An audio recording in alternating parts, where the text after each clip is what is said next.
Say that again. Did you name the buck that you shot Freak Nasty? I originally didn't come up with the name. When I seen him first come on a trail camera, my buddy Tyrell, he he when I sent it to him, he instantly said, man, he's like, that buck that's freaking nasty. And I was like, that is a perfect name for the buck. So it just stuck as soon as he's seen it, because as soon as we seen him on the trail camera, bro, like I couldn't believe it was the rack itself. Get out of the way, my dog.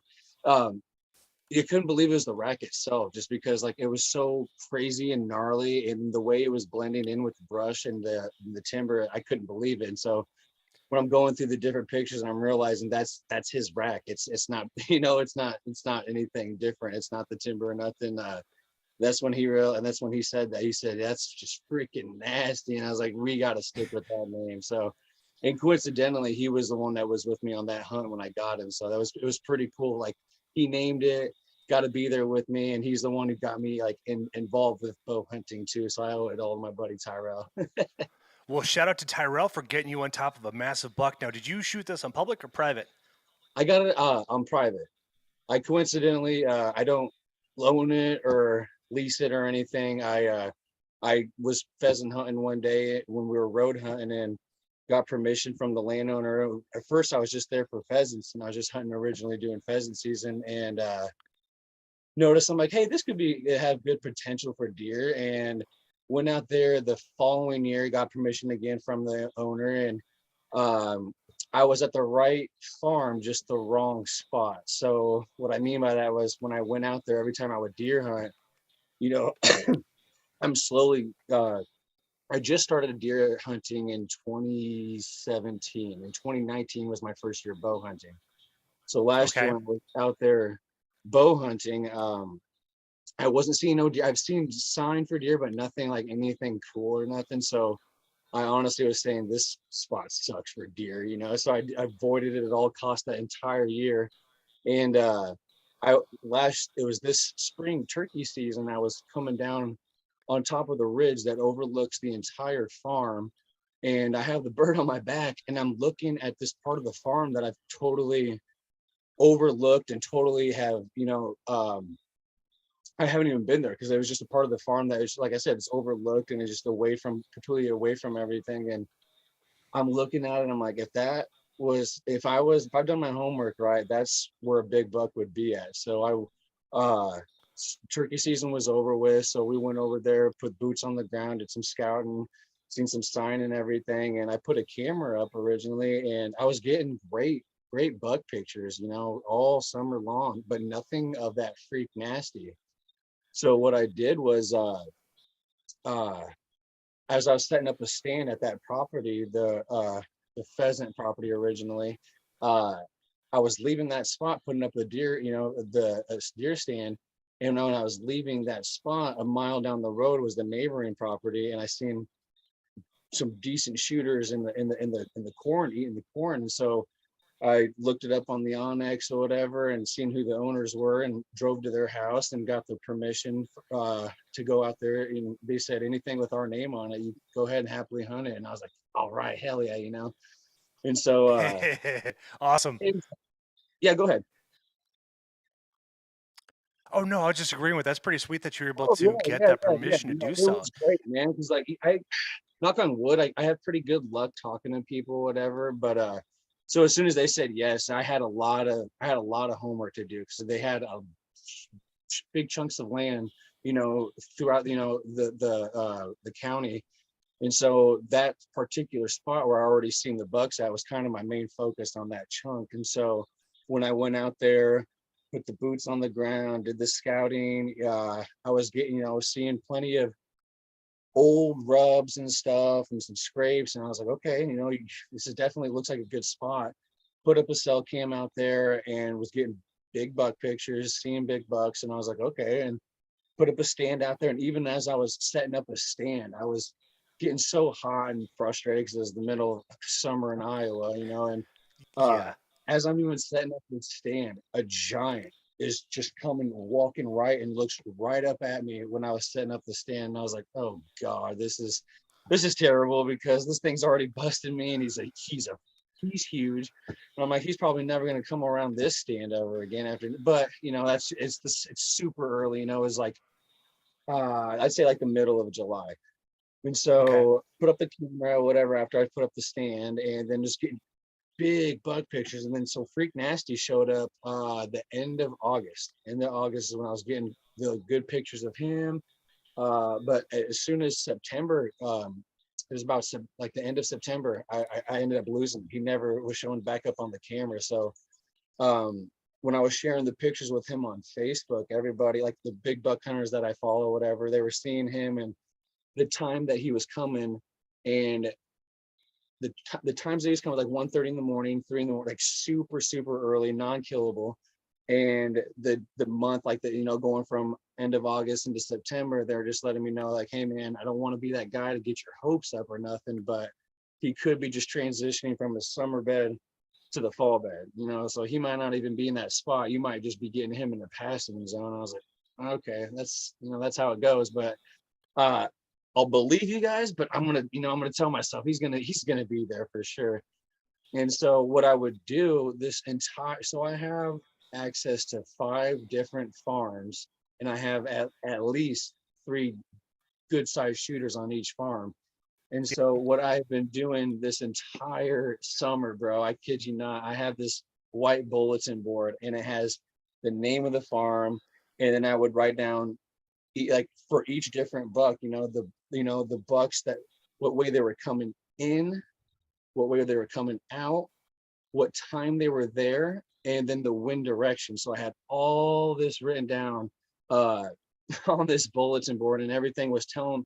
And I have, and every, like, my friends are even, they've been bow hunting forever, longer than I've been, so like they know more like the size, of shooters, being able to judge the score, because I can't really, being so new to it, you know what I mean, I can't really uh I can't just judge that how big the deer is by looking at it yet. But anyways, they were even saying to me, like, hey man, uh you have bigger typical deer, but if this is the one you want, go for it. And I was so uh that was the one I was after, basically. And uh I got so distracted, my ding dog is bothering me. But no, so then I was put my main axis, or I was focused on that farm for the longest time. And then uh everybody was telling me he's not going to be there, he's not going to be there. And I was, like I said, I was so determined and telling myself he's going to be there. And then like I said, he disappeared. And so what ended up being, along me and my brother, we ended up hunting that particular farm. The summer spot was what I ended up calling it, because I ended up figuring out, the different, long story short. Anyways, when everything was adding up on this bulletin board, he's coming in on a south wind or a southwest wind. If you want to kill that Freak Nasty, you need to be there at this spot on these winds. And so that spot came finally when season, the wind was there. And I was telling myself, this is it. This is it. You know what I mean? It's the first time we're sitting here. The wind's perfect. I brought my little brother Jacob with me, and you had to go through at least 300 to 400 yards of these cockleburs, man. And they're like the size of my Ooh, thumb. And yeah, not just this, not like the I green, like know. the I little, know. you know which ones I'm talking about. It's Yes, those I do. ones. I hunt divil properties in east or western Wisconsin that have cockleburs all over the place, man. They are the absolute worst. I do. If you ever heard of Burr Paw, they make a handheld device that actually pulls that out of your pants. I bought. Or any garment at that, and I bought some back in 2016 at the Iowa Deer Classic, and Yeah, my wife and I swear by them. They are worth every single penny. There was like when I was at the open season Deer Expo in the Dells this year, I listened to guys talk about like how they would actually threw away pants because pants were so destroyed by them that they just get rid of them. I was like, that gets expensive, especially when the wife kind of goes like, this is tacking up here. And I exactly. told like I every time I'm around there, I always tell them no, like I've been using this for so many years. I'm still using the same pair of pants that I bought back in 2016. That's how well it does a good job. And I usually about whenever I get when it gets too hot like it has been. I mean, we're dealing with 71 degrees here today in Wisconsin. So I sat there and I just clean off my Oh, pants this way that it's just I'm not dealing with it or OCD gets best of me. I'm sitting there picking it out of my pants. Yes, it's funny you said that, because that's coincidentally where I got my burr paw thing at too, is at the Deer Classic. They sold me on that, and I was like, does it really work? And that I had it at home, unfortunately, when I should have had it in my bag. I will always keep it in the bag from now on after that incident. So yeah, that it really truly does work, man. And so we get through all those cockleburs, and we're fine, you know what I mean? And we're trying to be as quiet as possible. We get through the cockleburs, and now we're up to the timber. And I'm even telling my little brother, I'm like, dude, this hunt's over before it even started. Like, we have made way too much noise, but I'm trying to be confident, you know what I mean? Because I'm slowly trying to like take him under my wing and teach him everything. But I was trying to, stay positive. That's our main rule, is just have fun. And so now we got to sneak through the timber. We get to the timber. Now we set up the stand, and we didn't see Freak Nasty that day, but we ended up seeing another good shooter. We seen I couldn't remember if it was two or just the one, but we seen at least a good shooter. So I was telling him, we're gonna wait till dark. We're gonna move our stand closer to where we're seeing that buck come from, and then we're gonna give this spot at least a week, to rest and calm down, wait for the right wind, and then if the time's right, go in and make our move. So that's what honestly made me go across the way, to the neighboring spot. And everything on my bulletin board was adding up, because I didn't, like I said, I thought Freak Nasty was at the other spot. So when I brought when I went to the other spot or whatever. Oh, where goes you still there? Yeah, I'm still here. I can hear you. Okay, good deal. Oh, my headphones died, unfortunately. But no, yeah, we added up everything on the pot or on the bulletin board, and everything was saying you have these shooter bucks that are coming in on this wind, so you can still hunt that property. So I was, like I said, I wasn't even expecting Freak Nasty to be there, and I brought my buddy Tyrell that evening, and so I was even telling him, man, look, like I wouldn't have been that guy to have been mad, but but I would have been super happy for him. But I even gave him the option as we're coming up to the stand that I shot him out of. I'm like, hey, do you want to sit in this stand with me, or do you want to sit in it by yourself, or do you want to go sit in a different spot that I have here, like another stand? And he's looking at it, but he's kind of giving me a weird look, but it hasn't said exactly what his, what's going on. And he's like, well, why don't you show me where your other stand's at? And I pull up the Onyx, and I'm showing him exactly where it's at. And he's like, okay, I'm gonna go sit over there. And as he's sneaking over or whatever to go sit in the stand, I had a camera right next to the stand that I was sitting in that I haven't even checked since July. So I'm like, all right, a few months worth of intel, there's got to be something good on here. And I'm checking it, and I'm not seeing nothing, bro. I got a picture of a double drop tine in daylight. That was cool. It was great seeing him, but it was like at the end of, I think the end of July, right in the middle of August. So I had almost a month and a half straight of no buck activity on this camera.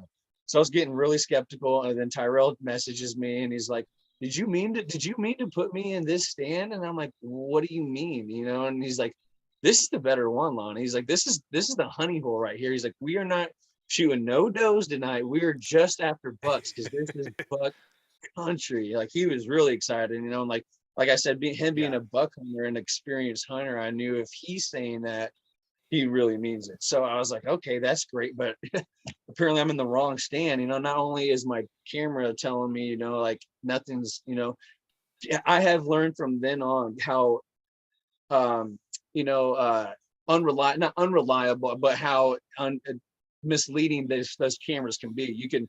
You're just facing one way. You have no idea what the heck could be coming in on the other way. And that's what was going on in this particular spot.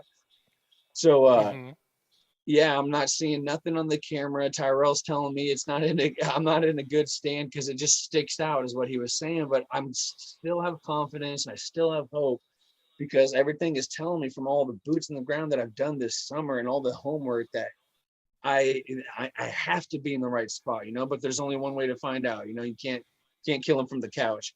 And so this is the first time even sitting in this spot. So it's got to be good. And so basically so when we get in the stand that day, it's October 17th was the day it was. So it was that Monday, and it was so windy and so cold, man. It was terrible. But it was basically the first cold front of the season. So we knew we had to be in a tree stand. So as soon as that it was freezing, Yeah, I was in a tree stand too. there you go. So yeah, you know how bad it was. It was so windy. And instantly, bro, Oh it's man, it was. terrible. And as soon as I climb up in the tree stand, just my luck, my hat blows off, my beanie blows off. I'm just sitting there looking at the ground like, it's gonna be a cold night. And I was even debating on climbing down to go get it. I was like, no, bro, I'm like, you're up here now. You're not gonna, make more noise and more motion. So you know what? Forget it. Anyway, so my wind is blowing three quarters of it is in my favor and not blowing in the bedding, but a quarter of it is. So it's somewhat in your favor, somewhat of it isn't. And at first, all I'm seeing at first are small bucks. I'm seeing a spike come through, and he jumps over he even trips over the fence, comes onto the property. I'm like, oh, cool. I'm at least fooling something tonight. And another small buck came by, and then I happened to hear something behind me coming in, and it was two does, two big does or whatever, and they knew something was in the area because it was that quarter of the wind that was blowing in. They couldn't see me, but like I said, I didn't see them at first, and I made a move that I moved too much, and they seen my motion and instantly just started blowing, causing a scene, started stomping, you know what I mean, doing the whole spiel. And I was like, oh great, they're literally alerting everything in the woods what's going on. So I was just even there I go again, like not only the cameras, my buddies telling me I'm in a bad spot, but then this is all happening. I'm like, this is not going to be a good night. But that ridge that I was telling you about when I was turkey season overlooking the whole property, I was looking over it. And so basically, if you're in this stand, if you're facing straight, you are looking straight into the corn. There's a cornfield to your off to your left, and off to your right is a bean field, but smack dab in right in front of you is like a pasture. It's really beautiful. Then off to your left or whatever is that huge ridge. So I'm watching these shooter bucks come down this ridge, and they're chasing these does, and they're doing this all night, but they're about 100 yards away. And this is, like I said, it's the 17th of October. So I'm not trying to rattle that early. I could have tickled the horns a little bit and, tried it, but I didn't want to spook anything. I didn't want to grunt or do nothing like that. And, so I'm just telling myself, okay, you're seeing what's going on. We're constantly doing the same thing, coming down this ridge, funneling down into the corn, just chasing the does. One's coming down, then another's coming down. I'm like, all right, wrong spot, right place. So I was just telling myself, what you're going to do is do the same thing that you did at the other spot. Wait till dark, move the stand closer, then you're going to be in the right spot for next time, and just wait. And then so it started getting darker, and I had about 10 more minutes left of shooting light. And I know I was looking into this. So right behind you is the thick timber where those does were coming out of, and then the small bucks too. And I seen this basket size, and he's like a 10 or an 8. He's coming around. I'm getting my phone out and I'm recording him. Because at first I'm even thinking like I'm not gonna shoot nothing. And I only have 10 more minutes left of light, and the only thing I see is this basket. So I was just starting to record. Bro, I even had a GoPro and another camera. I should have had this buck on film, but I've even been told when you don't think it's going to happen is when it happens. And of course, so anyways, I'm recording this buck, and he's looking back and forth on the neighbors, like he's right on the fence line, and he jumps and he's hitting this scrape. And so I'm even telling myself, okay, if a doe comes out within, shooting time or whatever, she hits that same scrape or whatever, that patch of dirt that he took, or if a shooter comes out, now so I'm ranging it. It's at 22 yards. Now I know I don't need to fumble for my rangefinder and make more movement. I know this in my head. I'm jotting it down. And so he looks back, and you could just see this big body coming through the timber, bro. And at first, it was getting dark, like I was saying, and as thick as that timber was, and as gnarly as that rack is, it blended in perfectly. So I just see that big body coming through, and I'm like, oh boy, there's a big doe. Like, here comes Yeah. I'm going to get something tonight.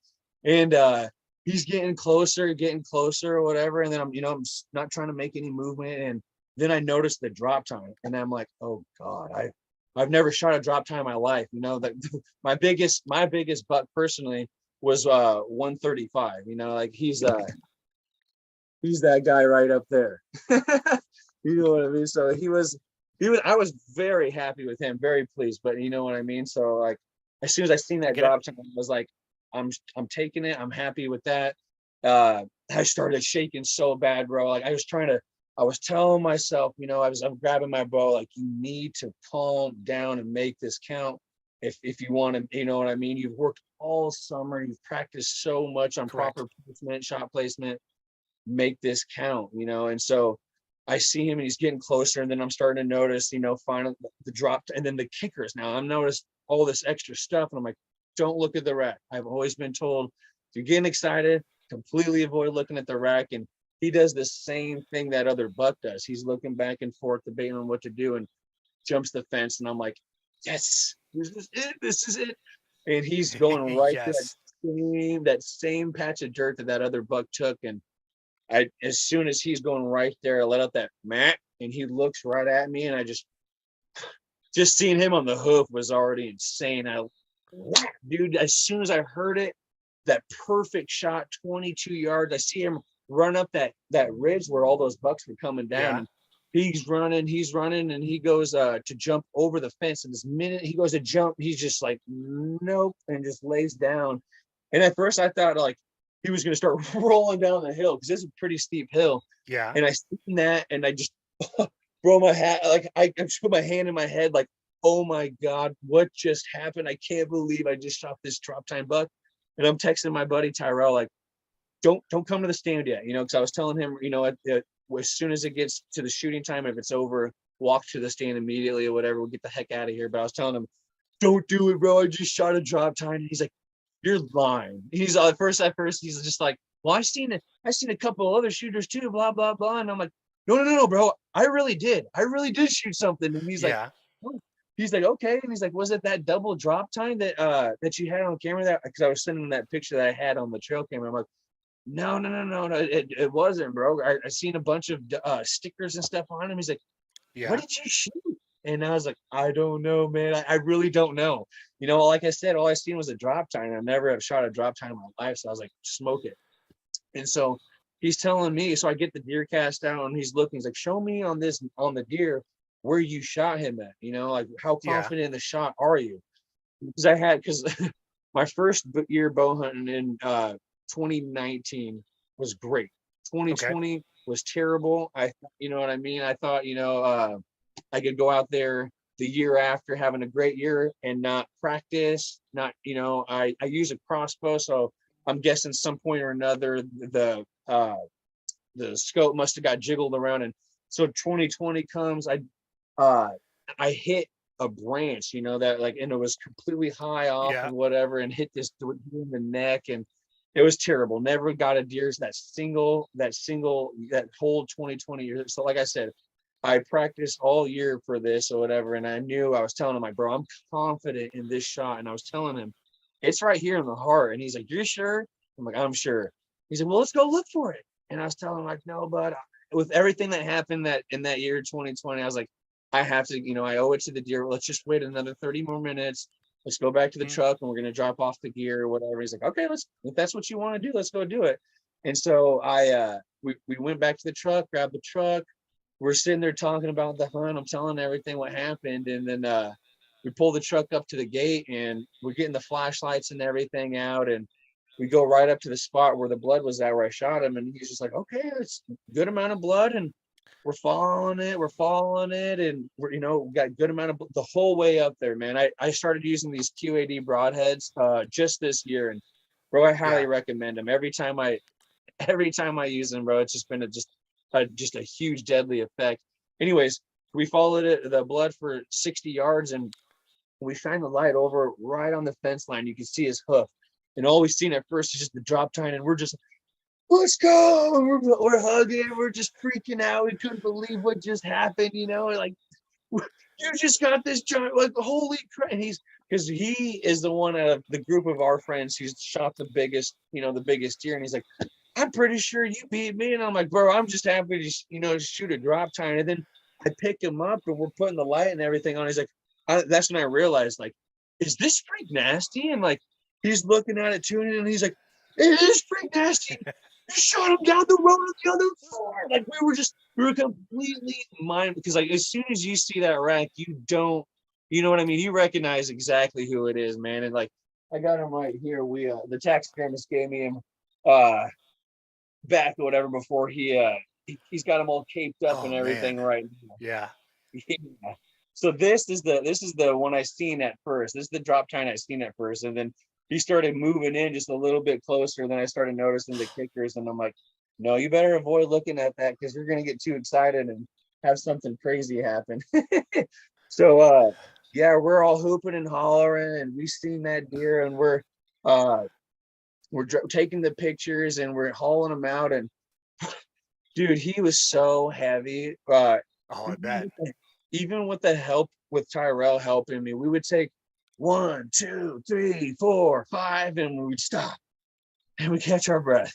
And then we want, take another 5 steps. And he's just like, man, I was like, should we go get the cart? But he was at the top of the hill. So it was honestly an easy drag down. And then we just, as big as this deer was, we didn't sweat one bit, bro. Like, we drove it was the easiest like takeout of the deer I've ever, like, it was a perfect, magical, the best hunt of my life. Not only because it's the biggest deer, but then everything else was just golden after that. Every time I've shot a buck, it's always been my first one I've ever shot. I almost died getting this deer, freezing in the I fell in a frozen river or whatever, and that was that makes sense. Yep, that was terrible. And then then my last year, the buck that I got last year, I mean, granted I didn't die. We had to drag him through the river too with a deer cart, and he was so heavy that we were sinking in the mud, and it was so to be able to just pull, you know what I mean, be on a private farm, get the access and just pull right on up to the deer was just super cool, man. And then my buddy Tyrell, he happens to belong to the race hunting group, and they weren't too far away or whatever, and we drove to them, and they happened to be awake, thank goodness, watching the football game. And they were nice enough and kind enough to hang him up and weigh him for me. And at dressed, he weighed 234 pounds. And so they were saying, "Oh, gorgeous, dude, he was huge." And so they were saying on the hoof, he had it, like, if he would have had everything in him, not dressed, so we've been about 290, almost 300 pounds. How do you, on the hoof? So I knew it. And when like I said, at first I thought it was a doe because I didn't see the rack. But when I seen that body coming in, I was like, that is a huge deer, And then when we finally, we had the Boone and Crockett score guy, Cameron Cobble, come in, and he scored him out. And it was crazy, man. Like, he'd go to measure and stop, and then measure and stop, and just was like, man, I've never had this issue. Like, I don't even know where to begin on this deer. And he's like, it's just so freaky. And I'm like, I know, man. Like, it's just, he just lives to his name, And he ended up scoring him at 195 and 1/8 was what he ended up scoring him at. So we're gonna let the thing dry. We're gonna give him 3 months to dry and get the official score or whatever. But even my taxidermist was saying he was saying usually when he dries out the racks, whatever, after the 3 months to give it the official score, that they normally, like, the most that it's ever lost is the 1/8. It's like an 1/8 of an inch. So he'll still be at least, hopefully, still 195. So, I mean, either way, to go from 135 last year to 195 and beat it by 60 inches is incredible. You know what I mean? Like, he's my third bow buck ever. Like, so he's to beat this next year is going to be extremely tough. But and everybody's also been saying that, like, bro, you'll never shoot anything crazy like this ever again. He's, this is a once in a lifetime buck, and I don't want to sound cocky, but I was just like, as being told that, I'm super confident, and like, I know if I work hard at something, and like as hard and as dedicated as I am with hunting, I love it, bro. It's the best thing in the world. Like, I was just telling them, like, you want to bet, like, you want to see what I can find out there, like, it makes me just want to go that much further, deeper into the woods, just to see what else could be out there, and especially in that area, because if he's got those genes out there, like that's going to be really cool. And so that's another thing, as well, is they were estimating to be anywhere from like 5.5 to 6 years old. So he was an old buck. Oh yeah, when you get 195 inches, he's probably at least 6.5, 7.5 year old. I mean, that's a massive size right there. And you mentioned that you shoot crossbow, right? Yeah, yeah. Unfortunately, I have a neurological disorder. I have narco. Yeah, which is well, it's the lag between YouTube and Instagram. It kind of throws us for a loop there. But you're right, though. It's like for those who are tuning in that don't understand, but Iowa, only way you can use a crossbow in Iowa is you have to be signed off on it. Not like Wisconsin, where you can be any age and go out and shoot. Iowa does put some stipulations behind it. Yeah, they have some hard restrictions with it. They don't mess around. Like when it comes to that, like you either have to be like really disabled or have like some kind of disorder. Like what I have is a neurological disorder. So what I would the first year I was bow hunting, I had a normal compound. I was trying my hardest. I didn't want to like, because you know how it is. Everybody always sees you using the crossbow and tries to say you're cheating or using the easy way out. And I didn't want to be that guy. So I was trying my hardest just to use the normal compound. And so basically so I have cataplexy is the name of the disorder. And what cataplexy Okay. does is the easiest way to explain is if you get too excited or worked up, your muscles paralyze themselves. I'm like a fainting goat. Yeah, that's what I was gonna say. Yeah.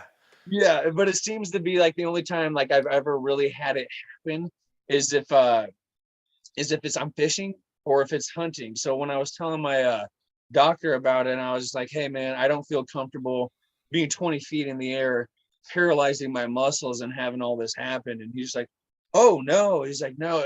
And then I was telling, he's like, how often does it happen? I said, every single time I go to, when I know I'm gonna, pull back, it happens. And then I instantly I paralyze, my muscles paralyze themselves.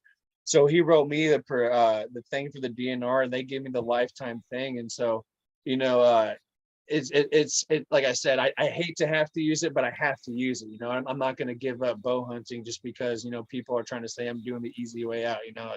I don't. I try to ignore the haters and just do what I love and just enjoy it. Just it's all you can do. That's the best way to look at it because there's hate only disguises jealousy when it comes down to it. And I'm one of the bigger proponents. Like I don't care what you use as long as it's legal. Right. And if you want to use a crossbow, go for it because it's like not everybody has a schedule to do it and have the time to practice. So, but if you like hunting and you don't have the time to do it, crossbow is a good opportunity for you to meet that in the middle, because archery is a lifestyle. There's no doubt about that. And for me, it's like to even shoot that guy, it took me, and I've been eating tag soup now since 1997 or 2017. So it's not like that I haven't had opportunities. I just been more selective, I guess you would say. Because sometimes when I'm hunting on public land, I'll come across a forky or a spike, and I don't want to take those just because I want the them to survive and keep moving on. Just like granted, somebody would say that somebody else would shoot it, brown it down type scenario, but we can't grow big bucks in Wisconsin or Iowa or Minnesota or Illinois if we keep shooting these little. I was got the opportunity to hunt with a friend of mine up in northern, or well, I guess it'd be just about 2 hours north of here, and I had a spike and I had a forky show up in front of me, but it's their land, and it's like morally I don't want to take the shot because it's like granted they both gave me beautiful broadside shots. I just didn't want to shoot them. I just felt that they needed to grow, and it's like based off of what the intel I received from the landowner, there wasn't a lot of big bucks on. So I was like, well, I shoot these, we're never going to see big bucks. Right, right, right. And that's a true outdoorsman, a true sportsman right there. Is to, like, you know what I mean? To pass on deer when you have a tag and it's that last day. And like you said, you could shoot that spike or the small one so you could fill the tag, but you'll never get that 170 or those 200-inch deer if you don't let those guys grow. So like that's what I've always been told, as hard as it is to let those ones go when it's the last day. You have, you know what I mean? It's the right thing to do if you want to see the bigger ones in the area. And that's what I've honestly come to conclude. I think what I've come to conclusion when we go out to Nebraska and do rifle season out there is I feel that's how it is. Anything out there is brown or down. You know what I mean? So like everybody's Exactly. shooting to kill every and any buck that there is. So it's like when by the time we go out next year, just like there's nothing, unfortunately. Like, yeah, you might get those good private spots out there, but like every, I can't even I have talked to over 50 people on the phone and probably equally the same amount or more face to face door knocking in Nebraska, and everyone's told me no. It's hard to get those private spots out there. So like, yeah, like you do the right thing by letting them go. Yeah, that is exactly right. I have a buddy of mine who lives down in Alabama, and he usually buys the OTC counter for a mule deer out there, and he's been hunting and he out there for the last 7 years and still managed to not even be able to connect on him because the tag is fairly cheap for non-resident. It really is. I mean, it's like was it less than $100? So that's fairly Oh, reasonable for an and out-of-state tag. Yeah, for Nebraska for I yeah. think it's for a bow tag. I'm not sure what it is for a rifle tag. I mostly primarily hunt bow just because. Let's see here. About 19, I think 2015, I was hunting with a guy in a ground blind. I had a doe show up broadside, and instead of let me take the shot, he decided to take the shot. Well, I didn't get the barrel far enough out of the blind. He pulled the trigger, and so I have tinnitus in my right ear. Oh no. Oh So no. I tend to shy away from gun. Like I will if I have the opportunity, I will gladly do it. But I will. You bet your ass, I'm going to have hearing protection there because once you have tinnitus, it's just a gradual way to deafness, and I don't want to Yeah. lose it. I mean, I'm still in my mid 30s here. I don't want to be deaf by the time I hit 50, so I opt to bow hunt more frequently. And I think, but it's like I do Well, like the opportunity for how long it hunts, and I do go out small game hunt, but those ones I still 22 or 410. I'll put those little earplugs in my ears so I can go on out and hunt and stuff like that, and go from there. I did a little squirrel hunt with my pistol. Wasn't very didn't I didn't have a good enough luck getting them close enough, but it was still fun. I mean, just walked around, kind of looked at scrapes, looked at the land and such, and trying to figure out where everything was all at, and trying to figure out where I want to. Because I do mostly ground and pound, so it's like where can I walk in, set down a tree, or set down in front of a tree or behind the tree, and just kind of be able to work around a shot. Because I think that's more fun. My friends over there at the OK's Bow Hunter, they had Warren on his, and he does. He's the hunting public, and that's all he does is ground and pound. He doesn't go with a blind. He just walks right in. I seen that with them on the Hunt in Public, how that's what they do, and so that's what you said you do more too is I just, in all honesty, I stick to a tree. I don't know what it is. I like that sniper's kind of view of being that high up and seeing it, Yeah. but the whole but I that but being that on the ground level, at least I have never deer hunted in a ground blind and had them. I've deer hunted out of a ground blind, but I've never had one come close enough to get a shot. So I've always just stuck to a stand. But like, if it's that thrilling, being that close with turkey hunting, so I can only imagine what it'd be with a big deer. So I should at least give that a whirl when muzzle season comes up this year. So the nice thing is I actually got a story for this. So this was in 2020 before I got my ghost blind. Ghost blind is it's just 3 panels and it provides a mirror like substance this way then or mirror like reflection and it just reflects the ground up on it and stuff like that. And it's I've had some really fun encounters with that in 2021, but in 2020 though I had multiple does walk within 5 to 15 yards. All I'm doing is just like setting like you've seen the buck brush backed in, kind of have this nice silhouette, and that's it. And then at the time I was using nose jammer, and it just like it brought them into me and stuff like that. But then I happened to sit down and talk with Chris Barnett from Deception Sense, and he gave me a very logical breakdown about what will happen if you continue using nose jammer. And the way it is that the deer will remember that scent. And any time they have a human nearby, and especially if you shoot a younger doe or like that 1.5 to 3.5 year old, if she has offspring, she's going to smell that, and then all those other deer are just going to take off. So you're going to eventually going to teach them to avoid humans, and so that's where it's like I can't argue with that logic.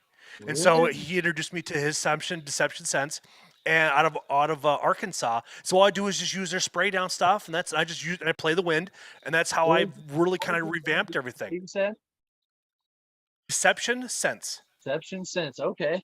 Yeah, like Yeah, I think it was the Seek One guys. They were doing like a test with that nose jammer, and they had like 5 different boxes in an huge open field, and they would change clothes for each different scent, and they would use one of the was products is that nose jammer, and they would try to fool a drug dog or like a cop dog or whatever, and they were even come to a conclusion that they were saying that like, they it figured it out real quick, where he was with that nose jammer. Like, I don't know if it's that vanilla smell, and they just instantly know like there's something. I don't know. I personally, I've had pretty good luck with the scent thief. I don't know if you've ever heard of that at all, but that's been a pretty good product that I use too. I have never come across them at the shows, so that's why I haven't heard of them. Yeah. I'm sure that like a lot of these scent products work very, very well. That's the best part about it. I may say Deception, you may say Scent Thief, and they work all very, very well as long as you play the wind and you just know your skill set. Absolutely. That's where it comes down, because these are just tools back to get us to that next level. And the reason why I fell in love with Deception Scents is that they actually their biggest contract was Coors Brewing Company. So anytime a bottle gets flashed, it's their scent that goes through it. But what really triggered me on, what really set me off, is that when you have those big motocross and those big monster truck rallies in the domes, like especially if you go to Des Moines and the Wells Fargo Yeah. Stadium, they come in and take care of it. So that lets you know it's like their shit works very, very well. Get rid of that diesel or gas or high That's octane. cool. Heck yeah, bro. That's a great way of putting it. I wouldn't have even thought. I'm definitely gonna take a look into that stuff. That's pretty neat. I never even thought of that, because that stuff is strong. Like you said, with the diesel and smell like that, like that's some like I remember going to those truck stuff too, like those monster trucks, and it's overpowering, and to be able to get that out of there, holy yeah, I'm gonna have to check that out. That's some potent stuff. I'm actually gonna. Chris has been busy with hunting and stuff. Likewise with myself, so we haven't been able to connect. Like the week we were supposed to connect like October 12th, but he got everything worked in his favor to go out to New Mexico to go for a elk hunt. But we weren't. But it's like I got busy. I went on vacation. I went hunting. All my focus was on hunting. So it just didn't work happen. But it's like I'm not worried about it, because it's like we don't talk as frequently as I think we should. But he's just a really cool guy, and he travels to Des Moines and goes to the Iowa Deer Classic, because it's usually the one that starts off the whole entire circuit. So if you're in Des Moines area, you should definitely go down there and talk to him and pick his brain, because the guy is extremely smart, and they hunt in Arkansas, so it's hot as fuck when the season starts. Yeah. So you got sweat and BO and all that fun stuff. So talk about a really way to really go through the whole process of proving a product. Sure. And like you're even saying too, like yeah, you get those people that are always saying like, oh, it's you don't need any of that scent stuff. You just play the wind. But like how I even look at it is kind of like what you were saying. Like if it helps, then why not have it in the tool bag, with everything else. Oh, 100%. Yeah. Yep. So now coming to 2021, after I had bought my ghost blind, so this happened actually will be a year. Was it October? No, it was pretty much, it was the first week in November. But I went out hunting with it, and we were sitting at 2 different properties. And he is about 400 yards away. So he saw something walking towards me. He's like, "Hey, there's something coming towards you." It's big enough for me to see, but it ended up being a little basket 6. He comes in with 7 yards and sees himself in the reflection, freaks him out, goes completely behind. There's a 1-8 behind me, because it's like I put myself in front of a very large maple tree. And so then he comes back around again, gets parallel with me again, and instead of reaching back and letting one go, I just let him just do his own little thing. And all of a sudden he just jumps over the fence, snorting, weaving, and doing the whole thing, stomping. 5 minutes later, shows it 50 yards later. So when people say when you have, like, what was that?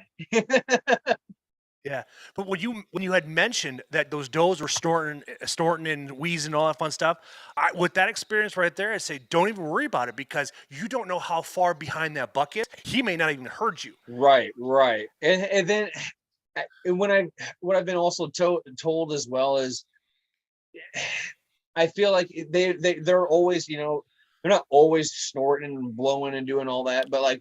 Mm-hmm. They're always alert, trying to like always alert stuff, always trying to get others' attention when something, like a raccoon walks by or a coyote, like, so I feel like, they may, like the bucks may even hear that and be like, okay, that grabs my attention. But like at the time when those does came, whatever, it's that was about an hour or so uh after, that was before I seen before I seen the buck. So like I had plenty of time before, after they done blew everything out of the, try to alert everything in the woods. I had at least time for the woods to rest a little bit. But I was kind of freaked out though, don't get me wrong, because I've also been told that like because I can also see them stomping.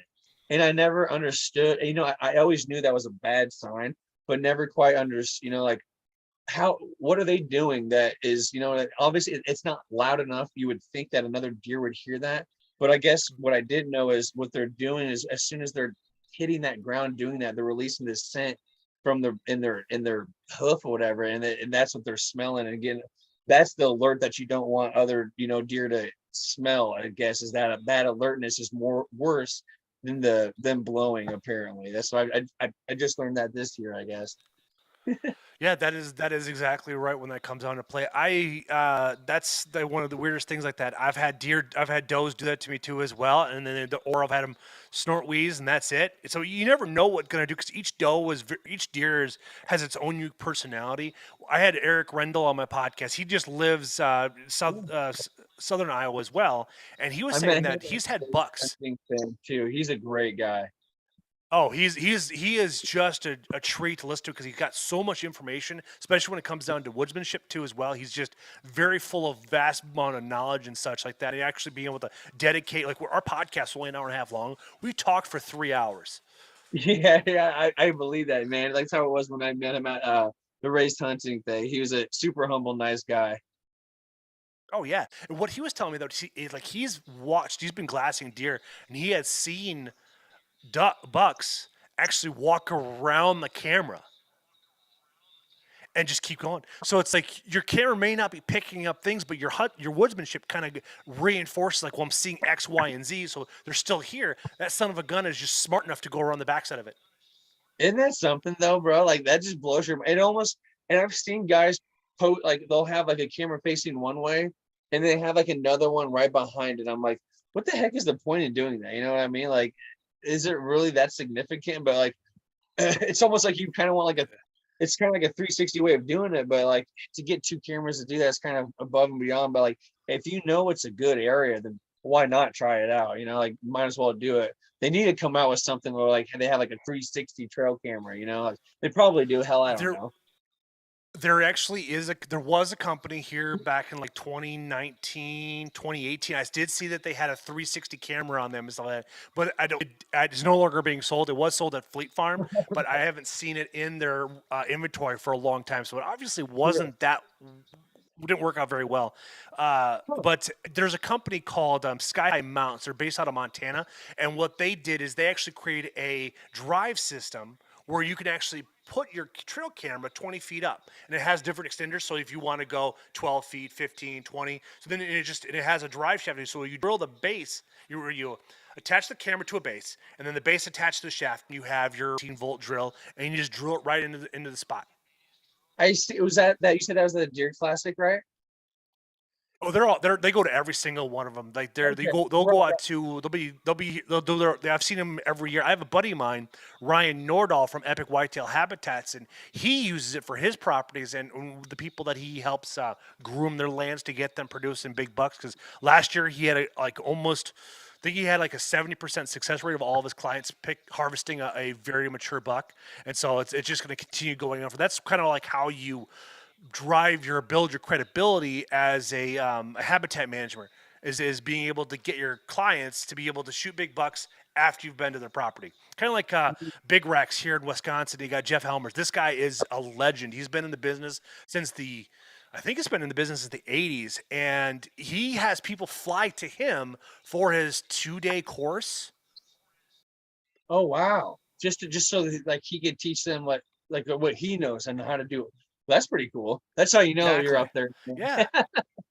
Oh yeah, man, dude. It's like I've been trying to get him on my podcast since 2016, and this man is just absolutely busy. And he said like, whenever we ever have a chance to do it, we're gonna have to go out to his cabin just because it's the only place that has no cell service, and nobody will walk out to him. But him and his daughter, those two shoot B and C's year after year after year. They have a 40-acre plot of land, but they know their herd so well that they'll set maybe 3 times the entire year. That's it. Wow, that's crazy. Can you imagine like That's how knowing that? efficient they are. Yeah, that's pretty. That's insane. I hope to be like up on their level one day, but that's some true woodsmanship too. Like that's putting a lot of scouting and everything. And everybody always thinks, like, oh, I can just go in the woods and shoot a deer like that. But like, you could shoot a deer, but to get a Boone and Crockett though, good luck. Oh yeah, if you listen to Rendell, I mean, he gets his B and C's off of public land and try to compete with that in Iowa and in like the areas he travels. So he travels to Missouri, and he travels to Nebraska. So it's like he puts a lot of miles on. I think he said he puts like an average like 250 miles on a season, and for just Oh, scouting. Maybe I may be under exaggerating the amount of dedication he does. Now keep in mind he doesn't have any kids, so that is a big that really changes the whole perspective. yep, same here, dude. But like, just listen to his techniques, bro. He's a true whitetail genius, man. Just he uh he made me change my perspective on what I need to start doing when it comes to scouting. He was telling like how he likes to literally lay down in the buck's bed and like just to like get the view on what they're looking at and see like if where you need to put your tree stand and where if it would be too close or and what if it was too close to where he could see you or where you couldn't see. Like, so like I've never ever thought about actually laying down and but he even says no balls no buck, and I love that slogan. So like Yeah. he's a true whitetail genius, bro. Like him and I follow him and Scott Buckley a lot, and I'm always constantly messaging those guys, and they're super humble, nice guys though. And quite a few other guys on Facebook too. So it's just nice to have guys like that who have all that experience, and then what I mean, have been like on the TV and on all the podcasts and stuff, and for them to like take their time and to like still be humble and nice enough to teach you their techniques and tactics and tips, like it just goes to show like how like humble the hunting world is supposed to be, but like that they're like yeah, it's the great people still do exist.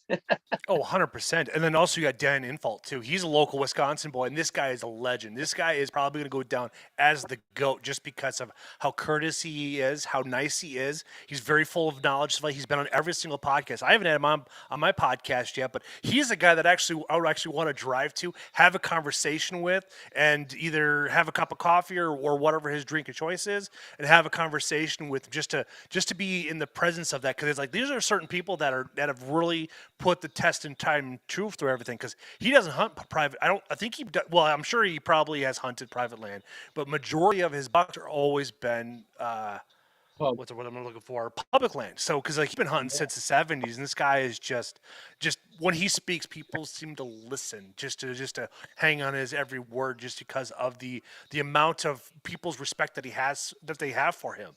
right. And my buddy showed me him a few years ago, and he like you were saying, bro, he's an absolute goat, and he's so fun to listen because like he's so knowledgeable and he's fun to watch. You know what I mean? Like he literally, like, I love how he'll explain everything, and then he'll even show like on the map, like this is the way I was coming in, this is the way that, like, he literally, it's like a football play thing of how what he like, so he explains, like everything. And my biggest thing that I liked that I picked up from him was you don't have to have the best looking stand, you know what I mean, to shoot a big buck. Everybody thinks it has to be like right on the edge of a crop field or something like that, when really it's like he even said it's like dating the fat chick, you know what I mean? Sometimes the best looking stands, bro, aren't the best looking ones, but they're the best ones for you. And so like I've been always telling myself like, damn, that tree looks kind of shitty, but it's in the best spot and I'm gonna make it work. And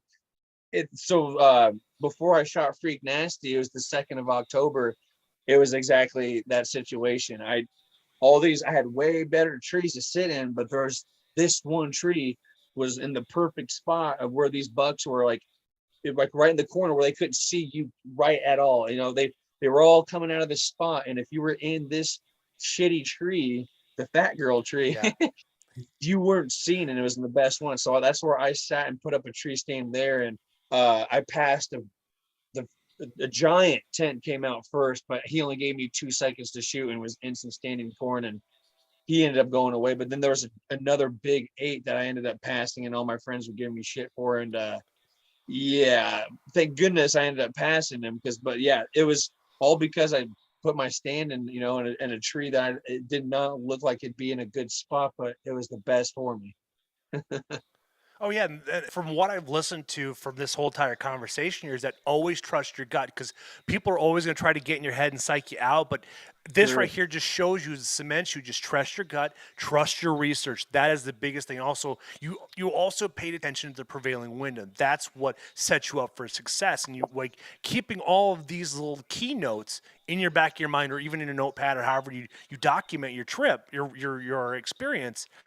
That's going to be what's going to set you apart from everybody else. That's why we have such a great admiration for Dan Infalt and Eric Rendell. They trust their goal, their gut and stuff like that. But when you told me, like, because when I listened to his podcast where he sits down inside the beds, I can't remember her name, but she was on the spectrum. She's born in like 50 something like that, 1950s, but as she grew up, she was explaining during the TED Talk. She talks about how she learns and how she interprets all, because she's on the spectrum and such.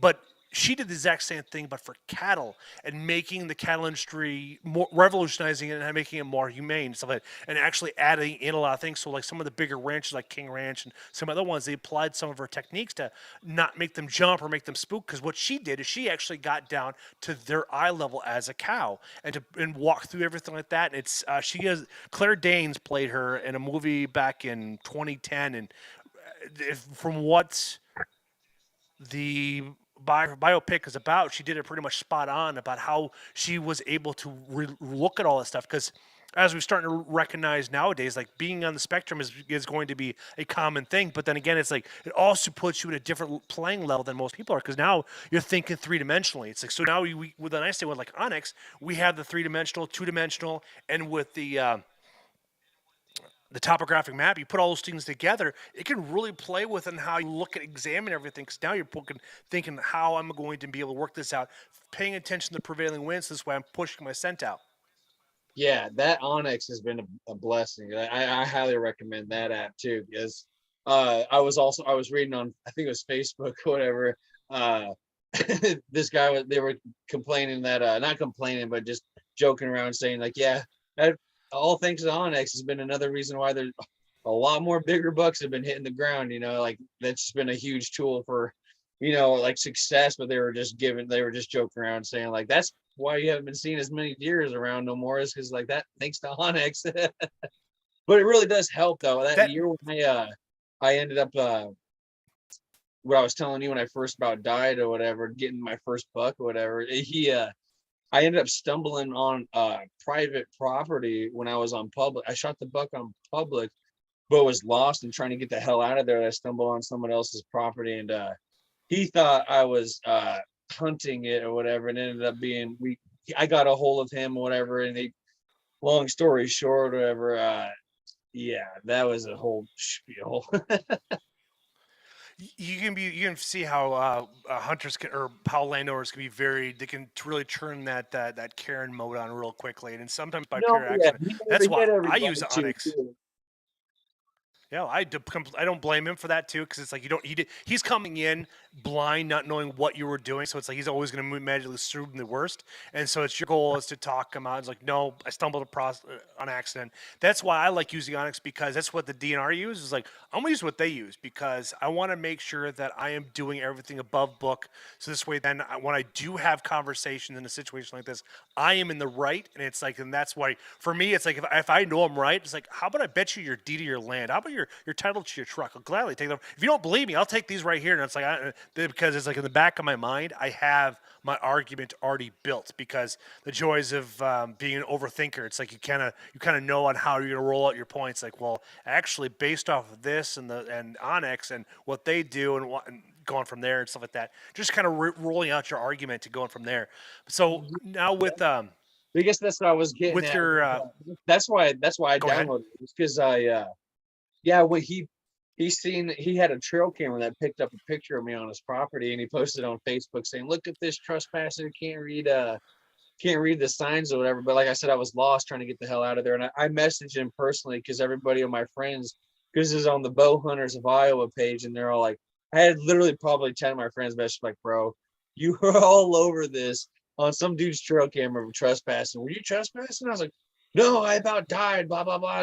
So I immediately had to like explain myself to him. I just didn't want to be, like, I'm not that guy. I didn't want to like, have that be it like have bad juju against somebody. And I was just like, what, I need to explain this. And he was just like, that's perfectly fine. I didn't mean to like, accuse you of doing this. I was just basically looking out for my land. And that's when I downloaded that Onyx thing, man, to be able to like, I wanted to know for sure where I was at and never to get lost and travel on someone's stuff that's not mine. Cause it's not worth it. It's not, especially like he was even saying, like he puts a lot of time and effort into his property, and to have someone stumble upon it, it's just makes it worse, when he's doing all that hard work. So I felt bad, but he understood though, so we ended up being cool after that, thank God.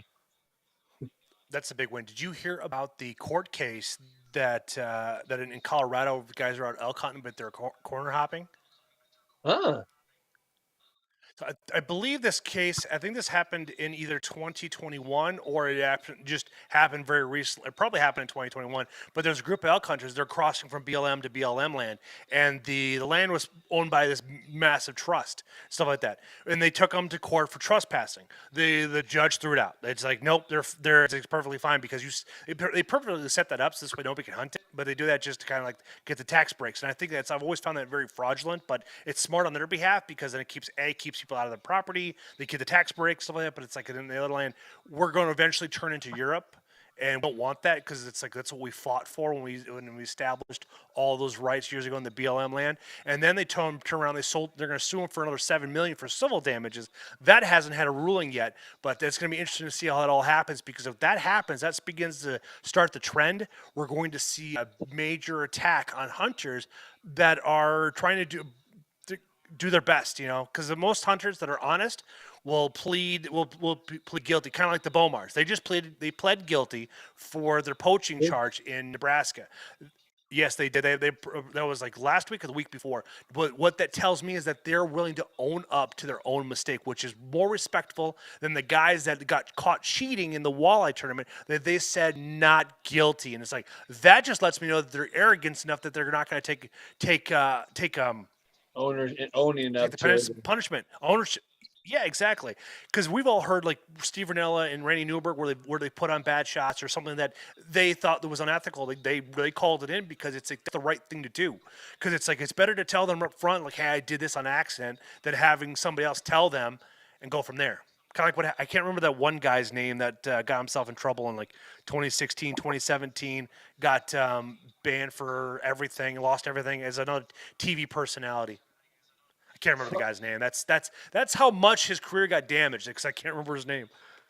Yeah, no doubt. I didn't know that. I didn't know that those fishing dudes are trying to say not guilty. Like, bro, you were clearly on camera live, and they're pulling those Oh weights yes. of your fish. Like, I don't know how you're gonna.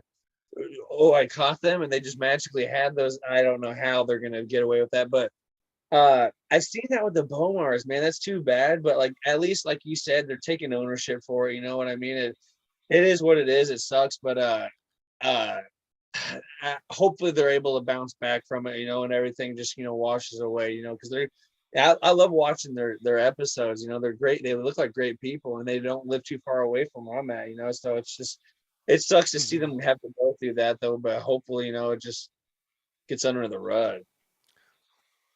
They'll take responsibility. They'll deal with their punishment. They'll go from there and stuff, and then that will be the end of it. But I think why they'll quiet down so rapidly is because of their ability to swallow their pride and own up to it was their fault. Yeah, it's hard to do, man. Like you said, swallowing the pride, but like if you're in the wrong, you just kind of up to it and just see what the heck happens. I like I said, I hope nothing.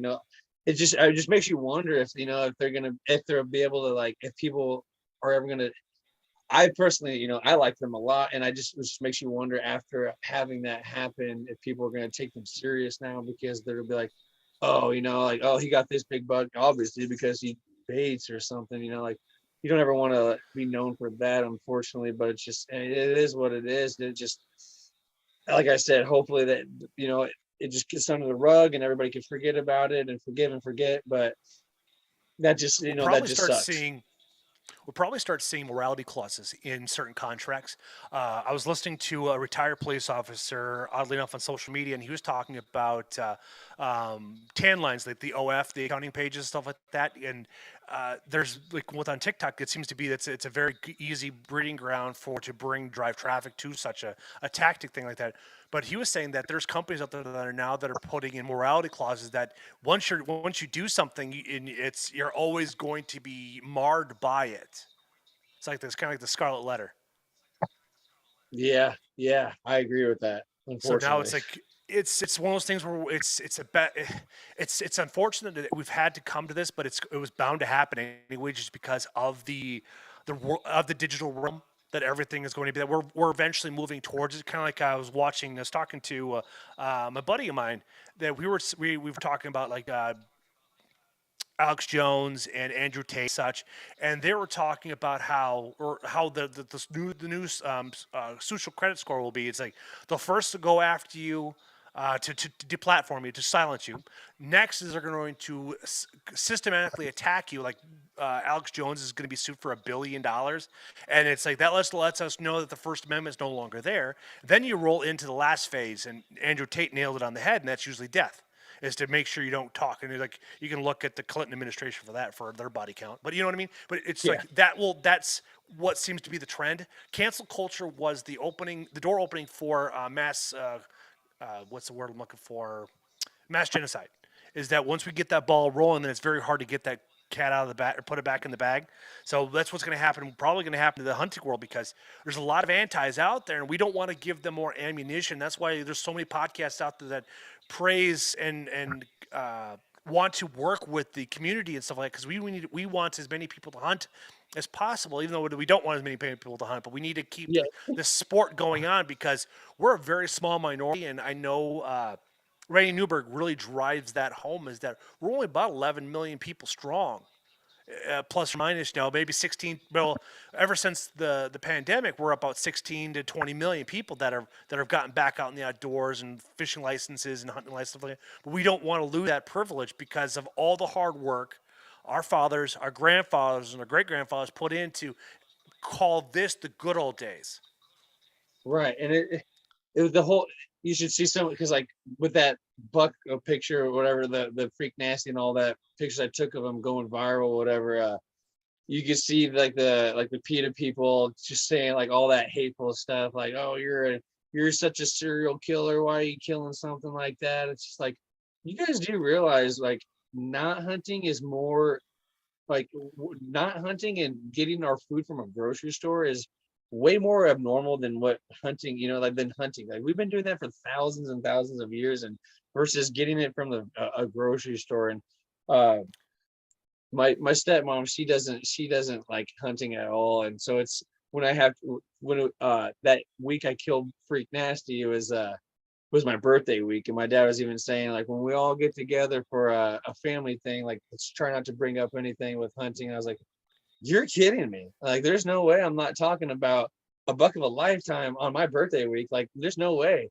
and it's just Mm-hmm. like it's just I love her and all. I'm not trying to give her any kind of like crap like that, but it's just for people who like still eat meat and then give us hunters crap, you know what I mean? Like you'd rather get something that's slaughtered versus something that I'm ethically doing. Like for example, that freak nasty, I shot him and he was dead within 60 seconds, like as soon as he went to hop that fence and jump over, like he was basically passed right there. I just gave him the 30 minutes just to make sure, but yeah, it's just it just blows your mind like how that, like the shame like the people who don't hunt try to put on you. Like um my brother lives out in kind of like the Boone area in Iowa, and I guess he was even saying he was going to buy a doe tag, and I guess PETA bought all the doe tags in the county and basically lit the tags on fire so nobody in the whole county could buy any doe tags. So Holy yeah, shit.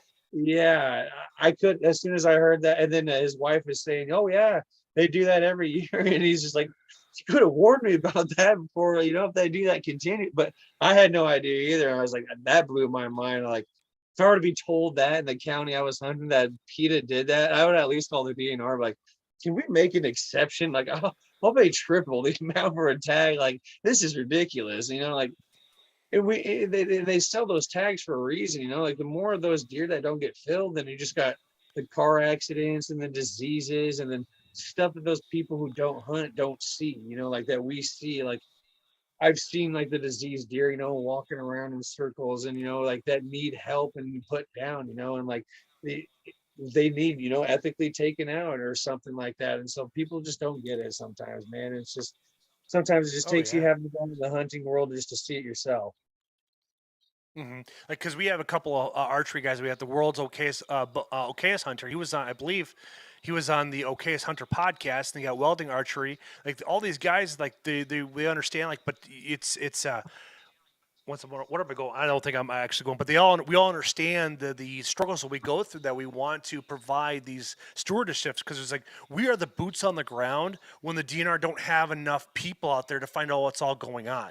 And I think that's what provides us the biology to make sure we keep a sustainable herd, and that's what we want to do. And like with the CWD, is it's such a new disease. We don't know what it's all about. It's like, because we went through so many decades without having the population we do have, so it's still something learning. So I had a conversation with it a couple weeks ago about a buddy of mine asking about CWD, and it's tragic. Yes, it's a prion, but we don't know what causes it, how it gets found, where what starts the whole process, And but the DNR's approach, or what the antis do, is like kill everything. That doesn't solve the problem. All that does is just reduce the deer herd. So that's not the right approach that the DNR is doing. Yeah. But then again, we know that the DNR is not run by the people; it's run by special interest groups, which is unfortunate.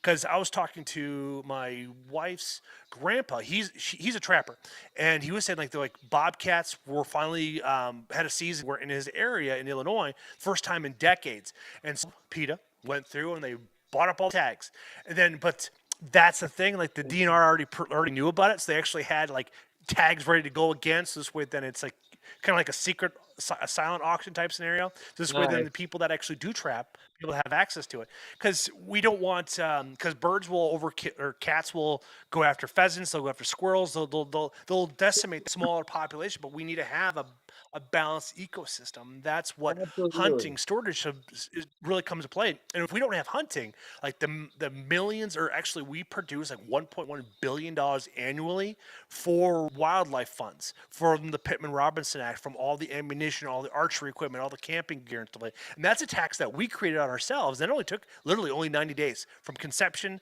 to when it got passed. We did it ourselves as hunters to establish the mark, to stop doing market hunting and to rebuild what we once had after the Civil War. Right. Okay. That's this landowner was trying that I hunt at, landowner, I should say. She's family or whatever, but I hunt on her farm or whatever. But she was saying Okay. that uh so if we get they should so if we pay for the tags for the deer because we have to buy a tag if it's the government's property. If that's the case, then why, when we hit the deer with our cars, why isn't the government paying for the deer then? She was making a good point with it. You know what I mean? So, like, if it's government property, we have to pay tags for it. Why don't they claim it then when we smoke it with our car and we need to pay for it? You know what I mean? Like, we have to pay for it out of pocket then. But if it's government property, if it's anything like, let's say if it's a construction worker's fault, if it's government, like they always pay for it then if it's your car. But she was making a good point, bro. I mean, I see where she was coming at. I don't, but I was like, oh, that's it. I don't know the whole like why, that's I see your point. Yeah, I do. I see your logic behind it too. I don't know how that breaks down, but it's like I don't know. you can't really fight the government because you can't win. It's like we've seen what happens when the government gains too much power. I mean, Oh yeah. we're marching towards this drum that we happened 100 years ago, just 90 years ago now. That puts us back in the 1930s. So that's one of the things that we've done so far to stem this off here. What's next on your docket then for the rest of the season? You just going to be basically on dope patrol? That's yeah. I have I know I just filled the doe tag yesterday. Was it the day before? Filled the doe tag the other day. I still have another bow doe tag to fill. I have a shotgun doe tag to fill. And then basically, as I'm filling that during the shotgun season, and I'm going to be putting a lot of boots. So most of my friends have buck shotgun tags, so I'll be doing the pushing while they'll be sitting, and I'm going to be basically putting a lot of boots on the ground, picking up signs, seeing where the scrapes and the rubs are at, and where the bucks are at, and then using all that intel for late muzzy season. So then I already have a few There you bucks that I go. already have on my eye on for late muzzy season. I cannot wait to get it because yesterday, or was it yesterday when I shot that? Yeah, it's just crazy how time already it goes so it flies, and Yeah, as it's I shot already that, November. It's like we got midterm election next week, so it's amazing how fast we're almost to Christmas, almost to Thanksgiving. isn't that crazy, man? Like it just seems like the older you get, the faster time goes, and I don't know if I like that or not. But yeah, when I shot I that think doe, we just I think that doe like the yesterday, whole notion that time speeds up is that we as adults have now be able to control like our day-to-day lives and stuff like that between work and that's what makes it go so much faster because we have so many days of fun, but we only have so many days of PTO. good point. Good point. Yeah, I was always wondering, like, how does it go by so fast? Is it just because we just appreciate life more, and it's like when you look at it that way, it just goes by That's the faster? point. Good way. Yeah, it's just crazy. But yeah, when I shot that doe yesterday, I seen a big shooter come out, and he ran across the field. And at first, I thought I couldn't believe, I'm like, is that a doe? And then I got the binos out, and it was a shooter, and I checked the trail camera that he happened to walk by, and he's a good shooter, man. So like he's another one that I'll be after next month too. So now I gotta sight that muzzy in and make sure it's perfectly ready to go. So like I'm more than ready, bro. Like I have, I think what I counted like 40 some days till the muzzy season starts, but I'm so ready. So until then, yeah, just filling doe tags and helping friends who helped me put up cameras and blinds and tree stands who did that with me during the summer. I'm letting them know like, hey, since I'm all tagged out, I'm here for you guys. But then since I've gotten that buck, you wouldn't believe the amount of people I'm friends with, but like who've never really gone out of the way to like ever help. Like, when are we gonna go hunting? When are we gonna go do this? And when are you gonna take me? And I'm just like, you guys weren't there for me in the summer to help me do all that. Like, all of a sudden now you don't want my help because I got this big buck. I'm like, I gotta help out the people who helped me first, and they don't like that answer though. But it's just like you gotta help the ones who helped you first. It's all about people helping people. Exactly. Napoleon Hill. I'm not going to quote what he said, but he has a notion in a couple of his books that he discuss about being able to abundance with other people, and then abundance is not defined by anything in particular, but it's like the abundance is like you're able to achieve something. Now you're able to give back to those who helped you back. It's kind of like monkey see monkey do. That lets you know who your toxic people are in your life, and it's like, well, lets me know that's like if I need your help, you're not going to be there for me, and then that's why we say that everybody outside your immediate five are just acquaintances because usually people have an average of what 10 friends, and then everything else is just acquaintances by beyond Yeah. that and stuff like that. And that just lets you know where they stand. It's like we only want something now from you because you were successful. So I want to exploit your knowledge to X. Right, right. And so that's like I was telling them like, hey, I don't want to be that guy and tell you guys no, but like those ones who like one of my buddies, Nate, he's got I think he says 5 kids and he's got a wife and 2 full-time jobs. So he is always busy. And out of all the time that he's or barely even has to spend extra, uh, he's made it out a few times just to help me set up cameras or put up a blind or just do some scouting. And I'm so like that's why I keep telling everybody like I owe it to my buddy who actually like helped me, do all this, not all of it, but at least a little chunk, it's like you gotta reward the ones who helped you out. Like you said, you only have a certain amount of good friends, like the handful, who you can really rely on, who you can trust. And then, like you said, everything else is just the acquaintances, or just people who just stumble in your life and just basically looking for the handout, or just, oh, he's doing good, I'll help, I'll ask him for help now. Yeah, exactly. The nice thing is, though, is like with your friend that you just described, though, it's like if you help him put him on a buck, not only will that make his year, but it also changes the perspective in his kids' eyes for him too, because it lets them understand that like dad can do this and he's well stretched to the thinnest, but it's like it lets them know that there's things that are accomplishable. And like that's the thing about hunting. It's like you can prep all you want and you can still fail at that moment, and allowing him to put all that energy in and to balance everything out between the kids and the wife and the jobs, and he is able to connect with something. It's just when it comes down, when his kids get older, they ask him like, dad, how did you blank and do this and do that wisdom will be able to be instilled upon him. But his biggest thing is like, I had friends that helped me get there, and that's one of the biggest lessons I've learned with my dad, is that he's got a lot of good friends. I'm talking like he has an annual fishing trip where 9 guys drop what they do when they go fishing. That's pretty cool. You So can't just to, beat buddies like that. and he's been doing it for 20 years. For all these guys have been doing it for 20 plus years. It used to be up to like 17, 18 guys, but then it got to be just too much to try to put everything together. So what they end up doing is that they kind of cap at about 10 people, because it's at least this way. Then it's still enough to keep the price tag right around $150 for 5 days worth of fishing, and it's just a bunch of great memories. And it's like we're out there in the water from 8 o'clock until 4, and we're flaying fish and stuff like that. And we had a blast, but those guys all showed the camaraderie of doing that stuff, and they all have the same mentality of like you put in, I put in, we match them. And it's weird, but they got to keep in mind these guys are Iowa boys from northern Iowa. They have lives, they have wives, they have kids, they have child support, whatever they gotta do. And it's like, but these are the guys that helped them through those stick times. Like that's how they handle their mental health, because most of these guys are mid 50s and older. My dad's, I think he's the oldest now. He's gonna be 70 in May, and he still tries to do the best he can. Yeah, just to have that, like to have like 10 close friends, still be able to like go up and do all that still after all those years, like that's, I hope I get that blessed, to be able to, in the future to have, that many close friends, because like it just seems like, hell, I couldn't even name 10, definitely I got the handful, just, but it just seems like the older you get, you kind of realize who are the acquaintances and who just wants to, you know, be there when just to use you. But yeah, good for your old man for like, having the same group of friends and staying active and still going to do that, keeping tradition alive. That's awesome. Oh, I know. That's the thing is like I think he was one of the very first friends of his to get divorced and stuff like that, but he never got remarried and such. So by doing that, it's like he was the trouble causer between everybody's marriages, because they would come over to his place, drink a few beers, and then they drive home, and it's like they were a little bit more drunker than they thought they were. Yeah, that sounds like how my friends are when they leave my house too. So I know how that goes. I'm like, But the best part is you have to worry about driving. That's the win. feeding into this bull crap. I'm like, no, I'm just there to help. I'm just here to listen.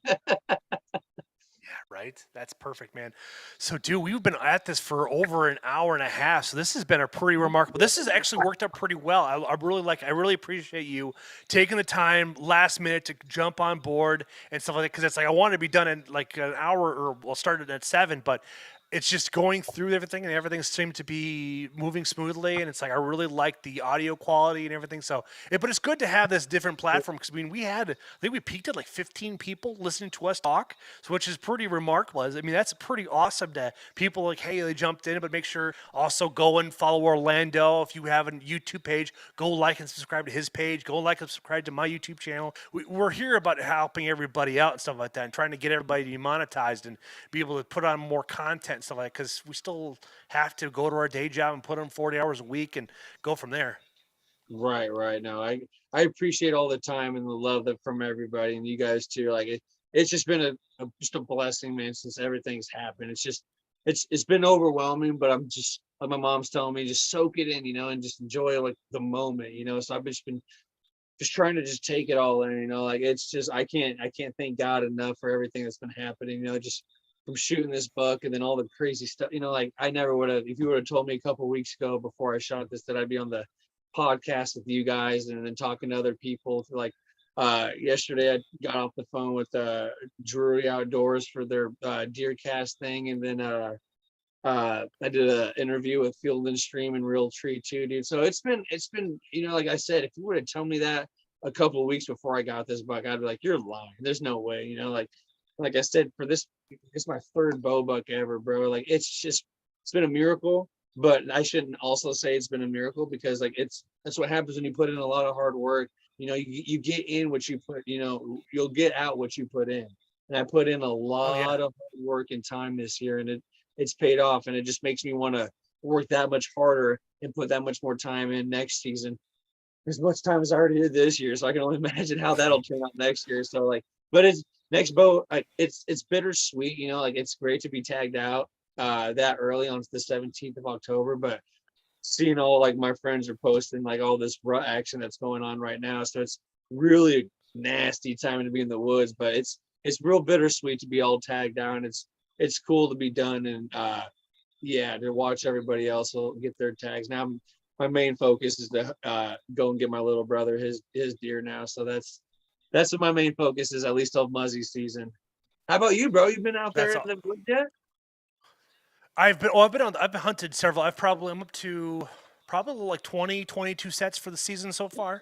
Doing Yeah, mostly night sets, just because it's like all it comes down to the time factor and such. I took a whole week off to go hunting, and I did take advantage of that. I've been out like September sucked because it's like we start September 15th, and I am getting walking pneumonia, so that put me down for 12 days. I'm not gonna go because we live in the bluff country up here. It's like I'm not going to go up 400 or 500 feet and oh just no. wheezing and coughing. It's just not going to be a good thing. I did draw back on a doe. I shot her. And it did go through. But what had happened is I hit her far enough forward that there's like this little gray area that if you hit it, the little bass in the brisket there, it'll send your arrow straight through, and she's most likely going to heal. And that's what happened to me because I put my pin right on her heart. But it's like that's just it could have been because it's like he gave me a broadside shot, but I have no idea what the back leg was doing. So that could have changed the whole front end and how the arrow went through. So I was just going for the ethical shot. And so what had happened with that is, so I shot her at 25 yards, and I had called up a buddy of mine, and I waited in my tree stand till dark because it's like I've had situations where another deer walks right on out. So it's like, let's go ahead. Oh, I yeah. knocked Oh, another arrow, wait for something to happen. That nothing did end up happening. So I let him know, it's like, hey, I shot one. It's like, dude, I'll come over and help you. It's like, because he only lived like 5 minutes away. And the fact that he got up, he just got done with gallbladder surgery. And he actually was willing to come. I was like, I can't drag her out for you, but I'll at least carry your bow. But he came out and helped me out. So anytime he makes a post on social media or anything like that, or he's going to hunt, it's like, dude, you let me know. I will be there to make sure I'll help you drag it out. And so we tracked her for about 300 yards. And he brought her another buddy of his, and we tracked for another hour or so. We got to this opening, this field opening, which is the worst because once they're able to go full stride, that muscles will all start collapsing up. When they go uphill, that's when you're gonna have a good luck because it's like it's forcing the work harder, so it's gonna gush that blood out. And when I came across the those arrow, I man. actually had really good blood. I thought it's like sweet, good connection. I'm gonna find her shortly and be done. No. And so we tracked her for 3 hours. My wife and I came out Sunday morning. We tracked her for another 100 and something like 70 yards. So with Onyx, I kind of tracked everything where I went, and just to kind of give it and then like the next from where we left off Saturday night into Sunday, she ran another 80 yards, and we scoured 1,000 yards looking for just tiny bits of blood.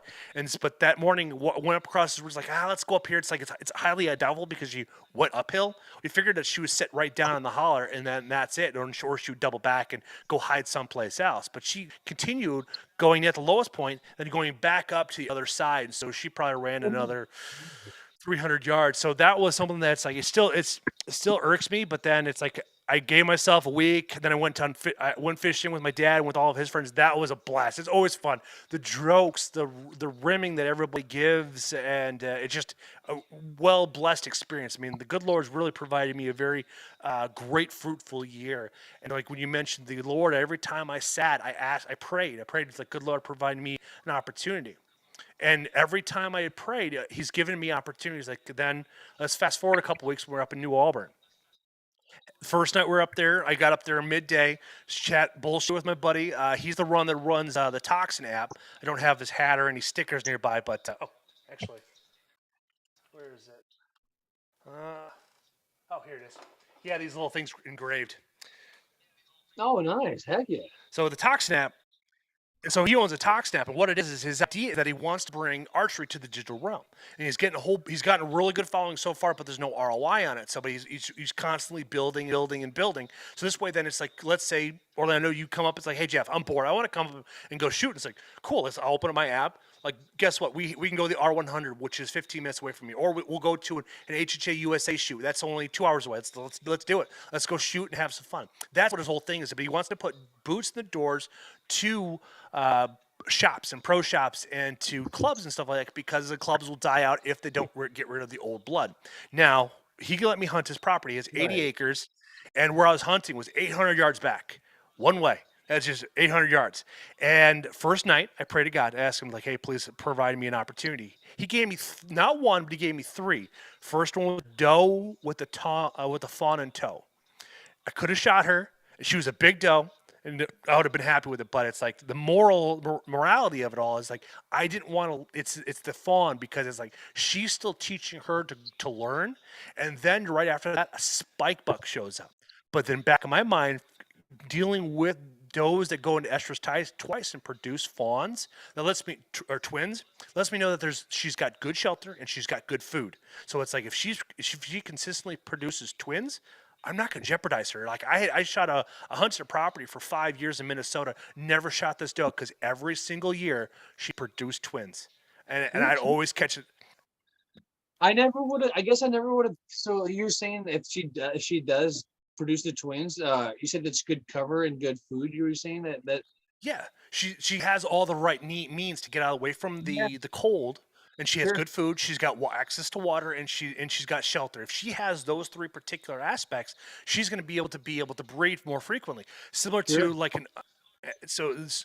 continue on with the story here. Then the next night, ask God for another ability to shoot something, and all of a sudden, this nice stud forky shows up, and it's like, you know, thought about it, gave me several good broadside shots, but do I shoot him or do I let him grow? It's like I want they bought the 80 acres. They need to want to get some type of return investment. Plus, it's like they haven't seen a whole lot of big bucks based off of their intel. So it's like, well, let's not shoot him. Let's let him grow.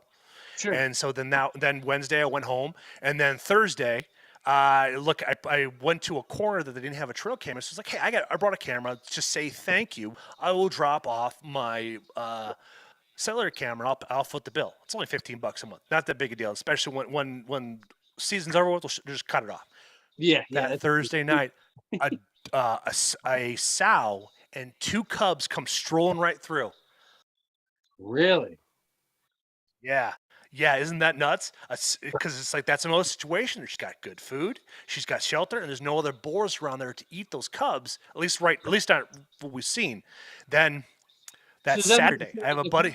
If you were to get that intel, like with the whole, if you're seeing them with the twins or the cubs, whatever, it's like you're clearly in a good spot then, right? You want to keep because like Yes. if they're okay, I like that. Okay, I never. So I'm gonna start telling myself that if I start getting pictures of deers with, I've been getting a few different spots that have like the twins and stuff. So now that I know that's a cool little tip. I like that. Okay.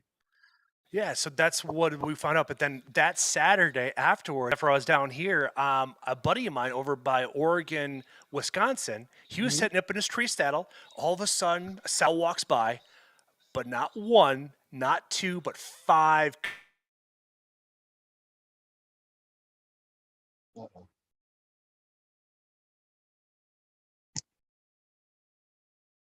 I lost your.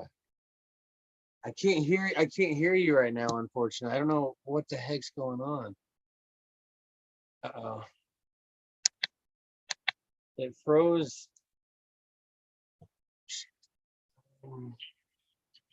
There we go. I can hear you.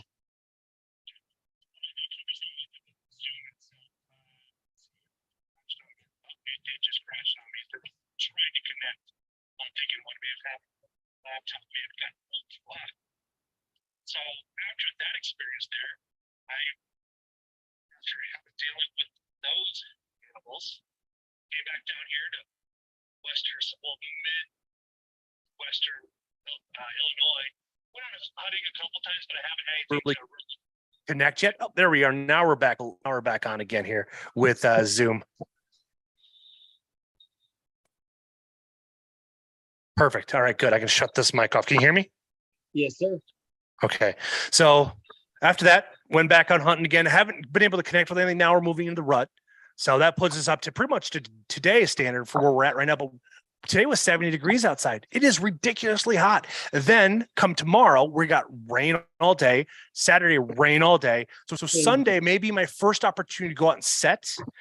And the way where I hunted, the way the water drains off, I'll be all right. I'll be able to, I have a couple spots where I'll be able to set up, but that one time I went out hunting, not only did I spook up 2 does, they didn't start weeds or anything. They just kind of went back up the hill because they heard something that they didn't like. But what kind of probably triggered them is there's a whole flock of turkeys that are walking right down the path where I was walking into. Cause here in Wisconsin, we have a lot of, old lumber roads and stuff like that, kind of like what we would see out in Oregon and Washington, because we're very like this driftless area had been prosperous for centuries for the amount of abundance of wood that's available, and so the deer will take advantage of those roads as much as anything else. So it's like, well, what I'll do next, like if I'm able to set Sunday night, I'm going to go walk right up to that road. I'm going to go back off where I know the walked at because there's a whole bunch of deer sign there. Set up my ghost blind. I'll have a clear range for up to 80 yards with nothing on my way to shoot. And all I just got to do is wait for them to go. And then I got to hope that the wind is blowing easterly. So it pushes my scent off to a different property because I'm putting myself just east of the bedding area that I know they'll be in. Okay. When you were saying that about the sows and the cubs, I forgot they had all that up there in Wisconsin. Oh, I have a friend of mine that lives down in Oskaloosa, down that area right there. And one of my trail cameras picked up a boar, probably a young boar. And it was going so fast, and it's like, well, because it was going so fast, like, well, it didn't really make sense. But then we started seeing trees with claw marks into them and stuff like that. So yeah, there are bear that will get all the way down to the Missouri border, and then because I probably got pushed off by a older boar, getting them out of their territory, and then now he was making his way back up there. So it's not uncommon, but you're not going to see him probably in Des Moines because you're out of Des Moines, aren't you? Yeah. I'm in the city, unfortunately. There's no bears over here, but as in the city as I am, though, we get mountain lions every now and then, which is kind of weird. Yeah. And there's also the abundance of bobcats. If you look at the hunting regulations, those 2 rows of counties, those top 2, the one that borders Missouri and the next one up, those are all just filled with bobcats. And oddly enough, the same place that they had the bears also have bobcats on it too. Okay. For some reason, I think this in southern Iowa where I hunt at, they don't have like a I don't think they allow like a bobcat season, which is weird. I don't know. If you're far enough south, you can be able to trap them for, I think the season opens up right around Christmas. Don't quote me on it, but I know it will run right around February or March or so. Okay. Yeah, I guess you're right. Someone was trying to say like down in Sheraton, they weren't able to trap. And I was like, you would think that didn't sound right at all, just because like you weren't able to trap, like you were saying, is how bad, like, they're always eating turkeys or birds or pheasants or something, like, so for them like to take that away, and like just the whole like the trapping, how they made it so like you don't really get any kind of money or anything for the fur or anything no more. I think that's like another reason why like the turkey populations are down, the pheasants, just because like there's so many more predators out now. It's good if you like to predator hunt, but man, I love the turkey and deer hunt, so like that was another thing I was explaining to my dad. He doesn't deer hunt or turkey, or doesn't hunt at all, and he's even saying, okay, like, why do you like to coyote hunt? He's like, what did they ever do to you? And I'm just like, well, they, I'm just doing it to like help the deer population. He's like, well, they got to eat too. And I'm just like, you just don't get it. You know what I mean? Like there's so many of them and they don't get hunted like deer do. So they're never hunted. There just makes that much more of an abundance, and there's already so many of them, eating the calves or something like that on the farm. And if I could save a calf and save $1,200 for the farmer that I'm getting the rights to, that helps him out and makes it just so he wants to out. So I have in my old stomping where I grew up with, where I graduated high school with, my ex's husband was telling me that there's a kid that was actually out hunting in the Rochester, Minnesota area, just going after targeting coyotes. He shot 176 coyotes just himself in that area in Mower and Olmsted County, and just in that little area right there, just hunting river. 176 coyotes in 1 year. 1 year, one season, just a matter because they hadn't been hunted in years. Sure. That's crazy, man. So you guys got the bears, you got the yotes, and then you guys got wolves up there too, right? We do. We used to last year. We had a wolf season. I'm not sure what's going on this year. I haven't. I have a buddy of mine that actually lives just southeast of you in southeastern Iowa that actually has friends up in Wisconsin that got drawn for wolf tags. And the thing is that they're trying to dismantle the wolf season up here in Wisconsin too as well, because like the first year they hit their quota in like 3 days, and the way they did it was with dogs. What do you mean? See, wolves are very, very smart, and once they get shot at once, they just kind of disappear. They'll smell you and see you before you even know. But so the only way to get them out of their dens or out of their areas, you got to run dogs, and the dogs will usually run usually a pit bulls or a bigger brute of dog, because pit bulls have been a part of the family for centuries because of their extreme loyalty and their ferociousness to be able to protect. And that's where people kind of lose that what the value of that dog brought. Or they'll bring in some huskies, or not one husky, but German shepherds. Those are great dogs. Anything with a really good snout but really good discipline control and stuff like that. And that's what they did. They would flush them all out, and that's how they were able to hit their quota in like 2 days, 3 days. I think it was like 230 wolves that were taken within a matter of a couple of days. So it was a quota system. Once they hit the quota, that was done. And that was the end of it. Now, I remember reading, I couldn't believe it, man. Like, and I've seen that too in 3 days. I'm like, that's just how, what does that tell you? If you're able to fill it that fast in 3 days, there's clearly more out there, Oh yeah. Because the DNR, we know the DNR lies. So we know that whatever they say, you got at least times it by 2 just to be on the safe side. Because I have a buddy of mine, Brian Sparks from Nelson Creek Outdoors. He does like Lucky 7 Cents. This guy is a math genius, and he's called people out. He's called the DNR out for the lack of math, because he's got that brain. He's just able to calculate everything. He's just really smart. But when he speaks, it's like I just shut up. I listen to him because he's just very interesting in how he articulates everything. And him and I have been going back and forth about losing weight and stuff like that. So we've been kind of joshing each other in a sense. But yeah, it's like there's probably more out there than what we expect. But because that people think that wolves are like Disney characters, and wolves are typically the serial killers of the wilderness, because they will simply kill for fun. Right. And not a lot of people know that. And when you tell them that, they're like, no, that doesn't happen. I'm like, it definitely does. They'll just kill an elk or whatever and just leave it there. Like, just this for fun. Like, that is kind of like you said, like a serial killer. It's kind of creepy.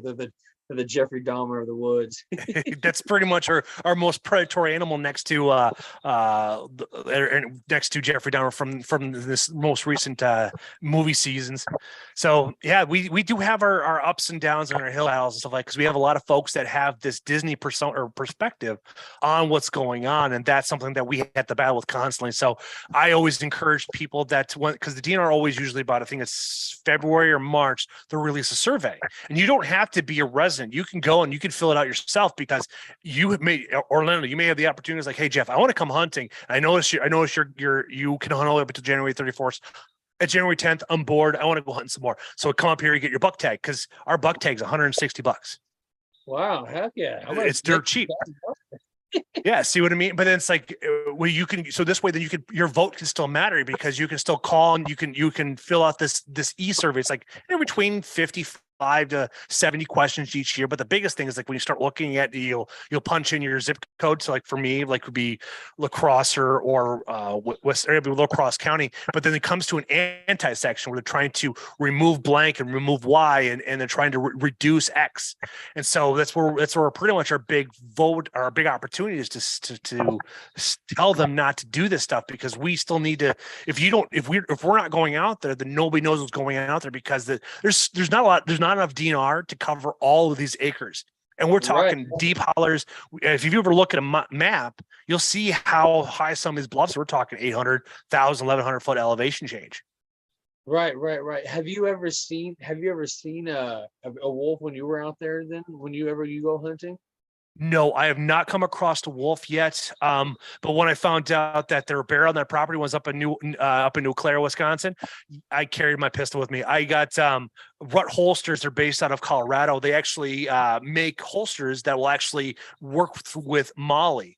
MOLLE. It's a military type of webbing that you can use to add more accessories to it. And so what it does is it sets under, or so the holster I have can be either mounted vertically or horizontally.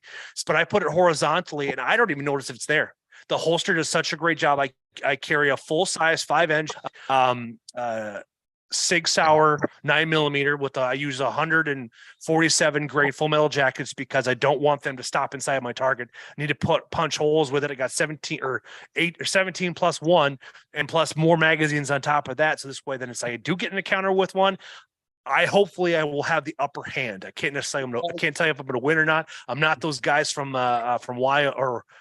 Wyoming that wrestled that grizzly bear a couple weeks ago, man. Those guys are fucking savages. Dude, that's crazy. And they got a buck too after that, didn't they? Is that what? I don't know, because they both end up going to the hospital and get tore up pretty quick. So they may have gotten the animals prior to the bear attack.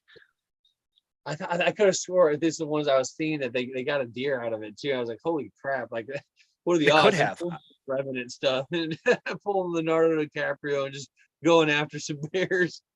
See, luckily here in Iowa, bro, that's like this. That's another relief, whenever you got to sneak in the woods, either first thing in the morning or coming out. Like the worst thing we got to worry about here is coyotes or a mountain lion. I guess mountain lions it is terrifying, but like I've never personally ever seen one, face to face. But we were leaving Nebraska last year during turkey season, and I was always trying to get I've seen people leaving like their trail cameras right next to the decoys to get that better angle of the shot when you get your turkey. So I forgot, like it was the evening hunt when we were out there, and I forgot to turn the camera off. And so me and my buddy Hunter were packing up our stuff and we're leaving. We were at the bottom of the canyon and we had to climb, I think it was like 3,000 feet, up the canyon to get back to the top where the truck was at. And we came back home after the trip or whatever, and I'm looking on the computer and I'm checking the trail camera, and it said that I had something walk by right around the same time when we were leaving. I'm like, oh, let me just check it. It's probably just us, leaving. And shortly after we leave, you just see this giant mountain lion taking the same path that we were taking too. He even had a collar around its neck, so they must have tracked. They must have tagged it. Mm-hmm. Yeah, somehow or another. And but he was muscular as shit, man. And like I said, shortly after we got out of that blind and we're walking up that canyon in the middle of the dark, that thing was right behind us, taking the same path. So that was, all we had was bows. So now when we go up there next year for turkey season, we're definitely going to bring the pistol. Yeah, no kidding. See, now when it comes down to all the predators out there, the one animal I like to get killed by would be a cat, because they go straight for the kill, not like bears, not like wolves, because they'll start from your ankles and work your way up, and it's not a pleasant experience. I have had an encounter with a chance and just takes us out, ethically. that's darn true right there. But I did have an encounter with the mountain lion. I didn't actually see it. All I saw was its long bushy tail. And I've been hunting this property in southeastern Minnesota since 2012. And after I saw that, I started seeing his paws everywhere. And it's like, I don't have any pictures of it, but I'll tell you what, my shotgun never got to my shoulder so fast, because it's like because the way it works is like the driftless area comes in like this. And so I was coming down a logging road and I'm coming around a curve, And all of a sudden, as I just see a tail go up and over this log, and that cat took off. Now, the reason why I think that cat still lives out there or has been living out there for so long, he never goes after, or she never goes after the cattle. It only goes after the whitetail or coyotes. That's it. It's all touch. Huh. So that's probably why she's living long. She's just, I know not to touch that guy's cattle. He's going to shoot me if I do. Oh yeah, because it's like when hunting season comes along, the guy has been very blessed. So he brings on anywhere between, I don't know, 8 to 12 hunters and stuff like that. So our human scent just gets flooded in this 1,200 acre piece of land there. And so with that being in mind, it's like it does a very good job of hiding very well. And so it is one thing that I would never want to encounter. Yeah, I could only imagine. Like you said, I guess I didn't realize like they took out going after I think they go for the neck first, but boy, my buddy Dwayne, he's the one we go out and stay at when we go to Nebraska, and he had a crazy encounter with a mountain lion. I think he said he was trapping or something like that. He was checking a trap and turned around, and one was kind of put him in a corner, you know what I mean? Like, and he instantly freaked out. All he had was a 22 pistol, I think is what he was telling me, because he was just trapping coyotes or whatever the hell he was trapping. It wasn't ready for that. And he just, boom, boom, boom. He let off every single bullet, he said. And he's like, that's the only way he was able to get out of that. But he said, it was the most terrifying thing ever, is to see that thing like face to face like that. I could only imagine a lot. You know what I mean? I've seen bobcats, you know what I mean? But like, to be so used to a house cat and then come face to face with something that's that muscular and massive, yeah. Holy crap, bro! I could only imagine. Definitely, man. Like there was. I posted the video on my Facebook page, and then also Joe Rogan did, where there was a guy that actually in Canada in a encounter with a mountain lion, and all you see him is one hand has the gun and one hand has the camera or whatever he's recording with, and all you do is see him backing up very slowly and just trying to tell the cat just to get away. He did let 2 shots ring off, but it happened so quick that we don't know if it connected. And it's one of those things where, what's that? That's what I was wondering, if he connected with it or not. As far as I know, we haven't seen anything really get drummed up, because I know if it's something that Rogan's going to talk about, it's probably going to show up on his podcast. And as far as I've heard, nothing's made it. Nobody's ever followed up with it. But then again, if I was the guy that was dealing with that, I probably wouldn't be walking after him to find out if I killed it. I'd probably be going the other way. Yeah, I'd have to running. It's like, I'm out of here. I'm out. It's like, I'm not going to monkey with something that right there. Cause it's like, because now it's like, if it's, let's say it is wounded, now it's gonna be far more aggressive. And it's like, you're not going to be walking home. We're going to be listening to your screams on your phone when somebody comes and finds your body. Oh yeah, no, I would. Yeah, you're right, man. I just let it be after that and just get the hell out of there. That is the best way to go, man. But hey, this has been a fun conversation, man. I think because we're at a little over 2 hours, so we'll do. Yeah, it's amazing how fast I can drag somebody's attention along for multiple hours. It's great, Right, bro. Like, in all honesty, it's hard for me. Like sometimes, like I hate talking on the phone with people, but bro, like this has been, like you said, just real fun. I can't believe it's been 2 hours, bro. Like you're just a nice guy to talk to. Like it's been easy, bro, and it's been a great time talking to you, man. Like I really enjoyed our convo, bro. Like whenever I can come on, dude, I'd love to talk hunting, bro. It's just been a good time. Yeah, I think it would be fun to do this again shortly after the season or something like that. See how, because I want to hear how your season went with the other friends. Like if you were able to take all the work that you put into it and have somebody else get a benefit from it as well, just to kind of hear about it. But that conversation will be even more personal, because I want to find out, because you've only been hunting for a couple of years, but it'd be good to get a backstory from, because right now everybody wants to talk to you about your buck. They don't want to talk to Orlando the man. They want to talk to the guy Orlando the hut shot freak nasty. Yeah. Yep. Oh, I understand, man. Too bad you didn't shoot that with an HHA product, because as you can tell, I have HHA all over the place and stuff like that. No kidding, right? They'll probably definitely throw that out in their mailer that's going to be coming out for the new 2023 line of products and such. And then I'm wearing, considering this being Iowa, I'm from Iowa too, in Mitchell County, Iowa, which is just right off of well, if you know where Austin, Minnesota is, it's like the county literally right underneath that. Okay. You were saying something about like across Wisconsin. Do you know where Berlin, Wisconsin's at? I've heard of it, but I don't think I've been there yet. Okay. That's where my grandparents used to live up there or whatever. at least 10 years ago for like 20 some years. And that's why I ended up becoming a Packers fan, because they lived up there forever and were always just buying us Packers stuff. So yeah, I'm a big Packers fan. So like as soon as you said lacrosse, I know exactly where that's at. Oh yeah, lacrosse is very well known because we have it's gorgeous here, especially right now in this time of the season. Like October is one of the best times to come to lacrosse because we have the changing of the seasons. We have all the festivals that go on. We have Oktoberfest the beginning of the month, but then we have all the changing of the colors. Really good walleye fishing if it gets cold enough. Right now it's been ridiculously warm, but yeah, the Mississippi provides a lot of abundance for a lot of folks to be able to take advantage of that. Nice. Yeah, dude. I'm gonna have to go up there and at least visit now that I'm an adult. It's like last time I was up there, I was a kid. So it's just to be able to actually enjoy it now. Like I can do some hunting or something up there. It'd be really cool. Well, the best part is like you'll be going right by Expedition Archery. They're based out of Decorah, Iowa, which is I shoot an Expedition. They also have the Viking crossbow. They're actually one of the very few that actually have a limited lifetime warranty on all the products. So if something feathers on your limb, stuff like that, they'll cover it for you. Or as long as it's a manufacturer's defect, yeah, they're the only ones that, as far as I'm aware, that does that. And all their products are made and sourced in America. No, you said Viking crossbow? Yes, the Expedition owns them as well. And then the hat I'm wearing is Sticks and Stones Archery. Those guys are based out of Denver, Iowa. So if you were ever come up to Wisconsin or something like that, and you just get a wild hair, it's like, hey, Jeff, let's go. Because the cool thing, I think it's Wisconsin, or I think Wisconsin to hunt.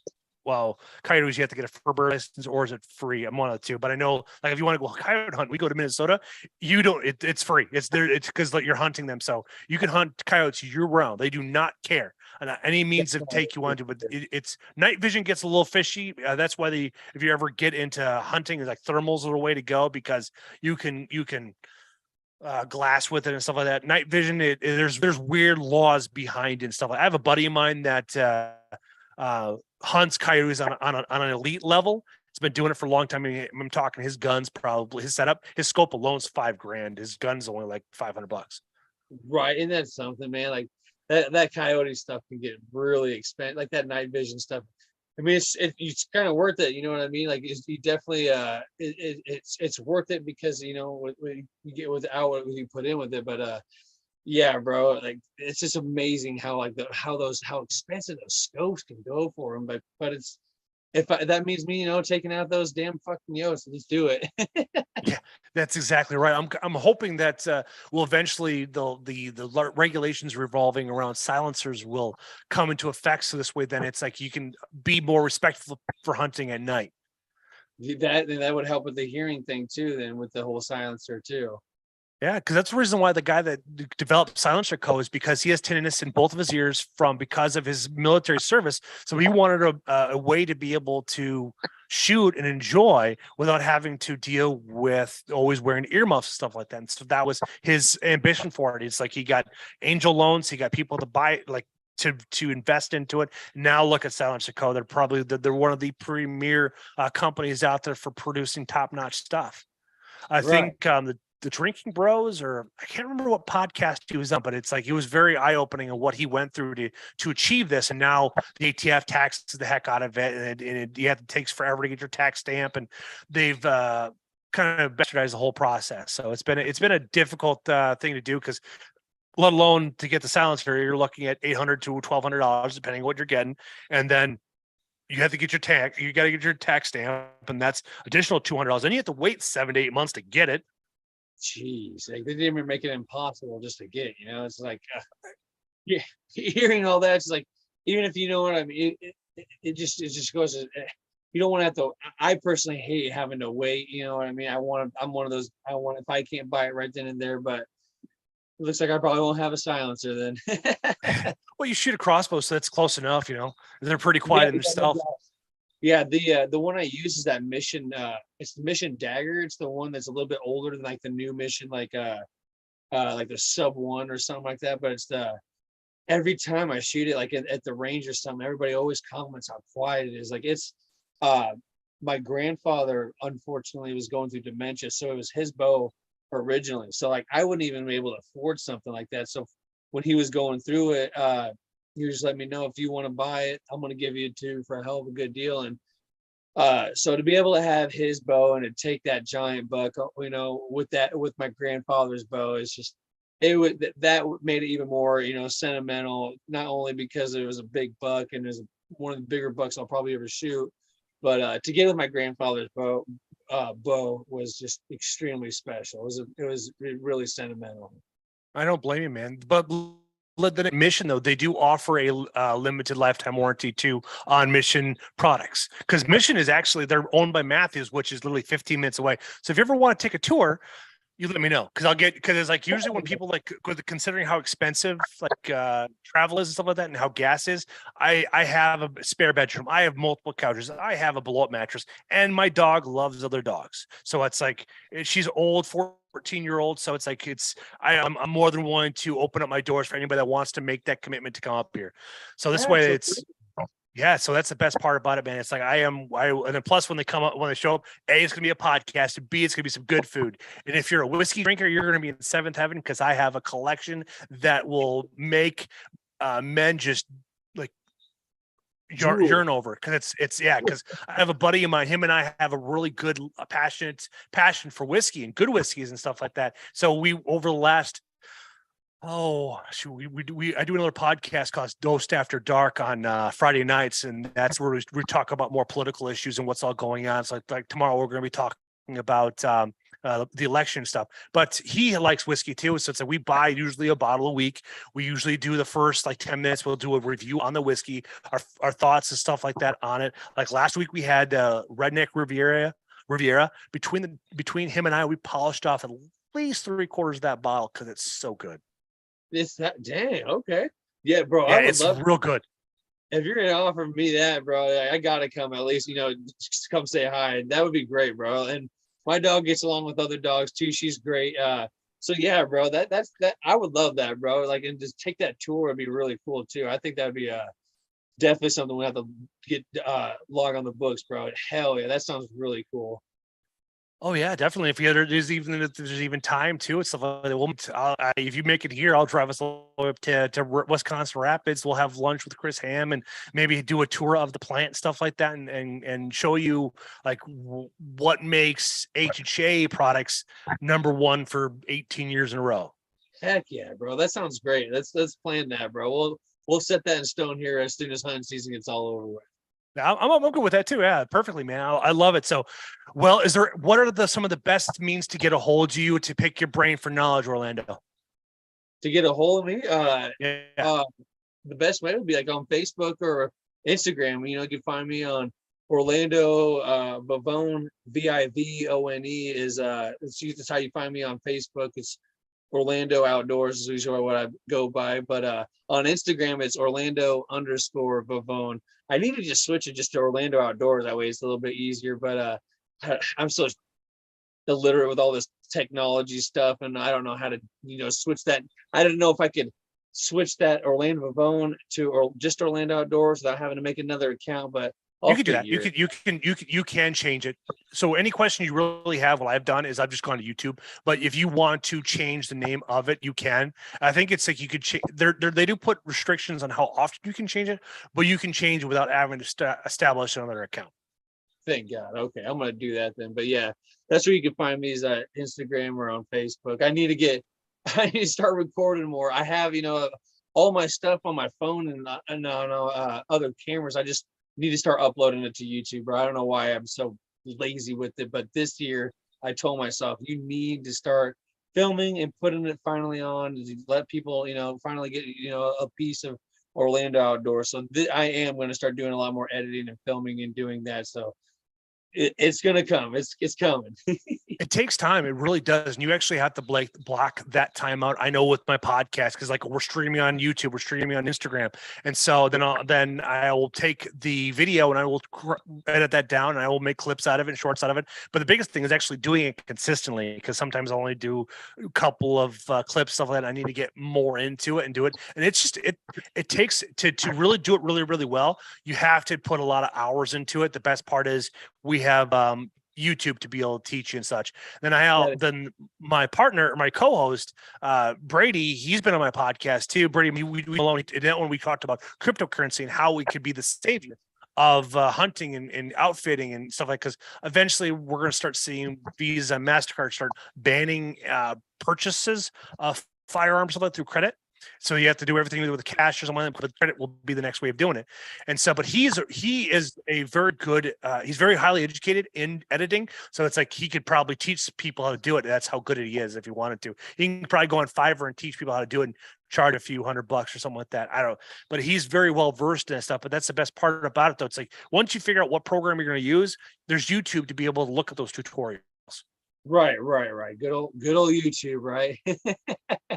But it's funny. Yeah, but I was my cousin's the same way. He's a smart guy, and he loves doing all the editing stuff, and he's super into the cryptocurrency stuff too. And like that's just fun, like super coincidental how you said all that too.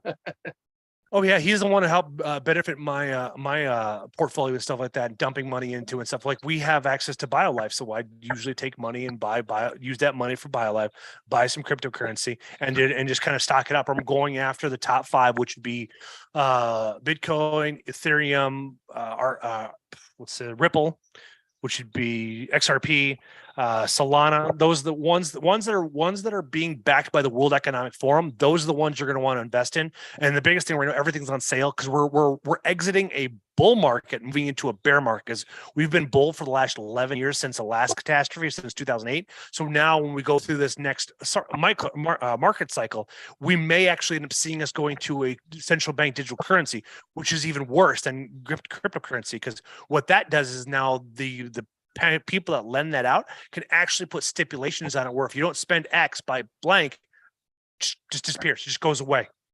Oh no. Okay. So that's where we're like, if you ever watch Black Mirror, that is almost a documentary of what hasn't happened yet.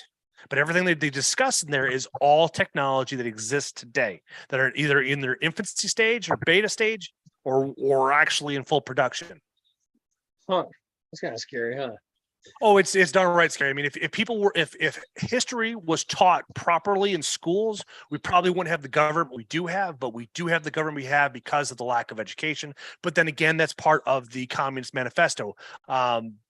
It's number 5 in the top 27 or top 50 or I should say the top 25, because there's only 50 states for America to turn into communism. Number 5 is having a government-run education. So Robert Kiyosaki, he's the one that wrote Rich Dad Poor Dad. Are you familiar with him? Huh. So he wrote the Cash Flow Quadrant, Rich Dad Poor Dad. I mean, these are books. If you want to elevate your financial education, this is the guy you listen to, because he was a Marine, did multiple tours over in Vietnam or Korea as a helicopter pilot. But one thing he learned is that you can't trust the government that can continue to print money. So what he did is he bought things, invested in things that he can't be printed. So that'd be livestock, land, gold mines, oil fields. And so this way that something that they can't do. But he specifically states that school teaches communism where the school fails in that, parents have to come in and teach them the benefits of capitalism and how it drives the market we have. Because Matthews bows, Elite's bows, all that competition makes them elevate their next technology. Same with HHA, RPG, VIP broadheads. I mean, all these people, because of the stiff competition out there, really need to figure out how to keep their cutting edge on the market. So capitalism right there. Okay. So they're really great books to read. Yeah, I know. You said, what was his name? Like the author? What did you say his name was? Robert Kiyosaki. Robert Kiyosaki. Okay. Yeah. So like he really prefaces Monopoly being a very valuable tool to teach kids about cash flow and how to go from there. Because he had his rich dad was an investor, so he'd buy properties and stuff like that, and he wanted to learn his dad was his dad was the poor dad in that book. And so what his dad was is he went to Princeton or Ivy League school out east. He got himself an education and stuff like that, and he was always poor because he never understood money, because the education system we have is designed specifically not to teach you about money. It's just designed to keep you always being poor. And what he does is that teaches him in there is like, so why don't you go, here's a job for you, why don't you go collect rent from me? And that's when he found out like dealing with people sucks because they're always giving you excuses. They're always giving you why we're not giving you the money and stuff like that. So that he learned from that. It's like, okay, well, I will buy apartment complexes and have somebody else go collect my rent. That was what he learned from that life experience. Because what the rich dad did is he put him into situations to teach him ethical things to go through and things to think at a deeper level to go from there. And I think he did a podcast with Ben Shapiro. He's on a whole bunch of podcasts. I think he even has his own. And so it's just amazing what that man teaches people. Oh, looks like he knows a lot then. Holy crap. he understands the debt-based society and the notes that we all go on. So that's why he owns gold. He prefaces like there's like 5 G's or something like that. So it's like you have gold, gas. I can't remember the other couple G's, but one of them was guns. Like always buying guns because it's this one thing. It's like you're always defending himself because he's made enough money where he has his own private island, has his own private whatever. But he's surrounded with guys with guns, so it's like he always invested in the better content of all that stuff. So keeping in mind with all that aspect, like I tell my friends now, if we continue moving into a downtrend, it's the best thing to stock up on is bullets and booze because you can always trade booze for bullets and whatever else you want. But if you have bullets, guess what? You can trade those, or you can take or defend what you have. That's true. Yeah, absolutely. That's the only way you can really be the poor man's way to survive is being able to do that. Because if we don't fight back, because like the reason why we haven't ever been invaded is not because of our military, it's because of the population and how many guns we have in America. Right. Yeah, just like that. What was like the Emperor of Japan said? Like there's just behind a blade, every blade of grass, there's a gun behind it. In America. So there's just like you said, just good old America, man. We just love our guns and stuff. Thank God. Right, and it's like, and they're gonna parachute in. It's like, oh look, we got duck hunting, but it's called human hunting. Humans in the sky. So this is probably a good spot to end it, but these are just things that I've learned that I try to educate folks to actually look at more things. But that if you want to go back and listen to one of my top 5 episodes, that's one I recommend if you want to learn about cryptocurrency and pulling that knowledge out of him and talking about hunting and how that could really revolutionize everything. Because if the hunting community gets behind that first, that's going to ensure a longevity for it because eventually we're going to run out of other people's money because right now the Fed is printing everything. They're printing so much money that it's like the paper it's worth is not worth anything. But because the belief system we have behind it is what allows it to still continue to happen. And they're already talking, like Jerome Powell is already talking, like they're going to be doing massive layoffs. They're going to be cutting everything down. But the biggest thing is you got to start looking at what the CEOs do. It's when they go into a preservation mode of the company, like they're going to be still the biggest expense is payroll. Now, as an employee, does my position can I survive this recession? Because it's like, will I be cut from it? And if your answer is yes, then you need to double down on packing your fridge and freezer full of food, vegetables, all that fun stuff to prepare for the upcoming. Because we're going to see we got a climate narrative, we have a world narrative, and we have a money narrative, and we're a possibility changing the reserve currency because we got BRICS, which is Brazil, Russia, India, and China, and what's S? I can't remember what the S is, but they're all buying up a whole bunch of gold.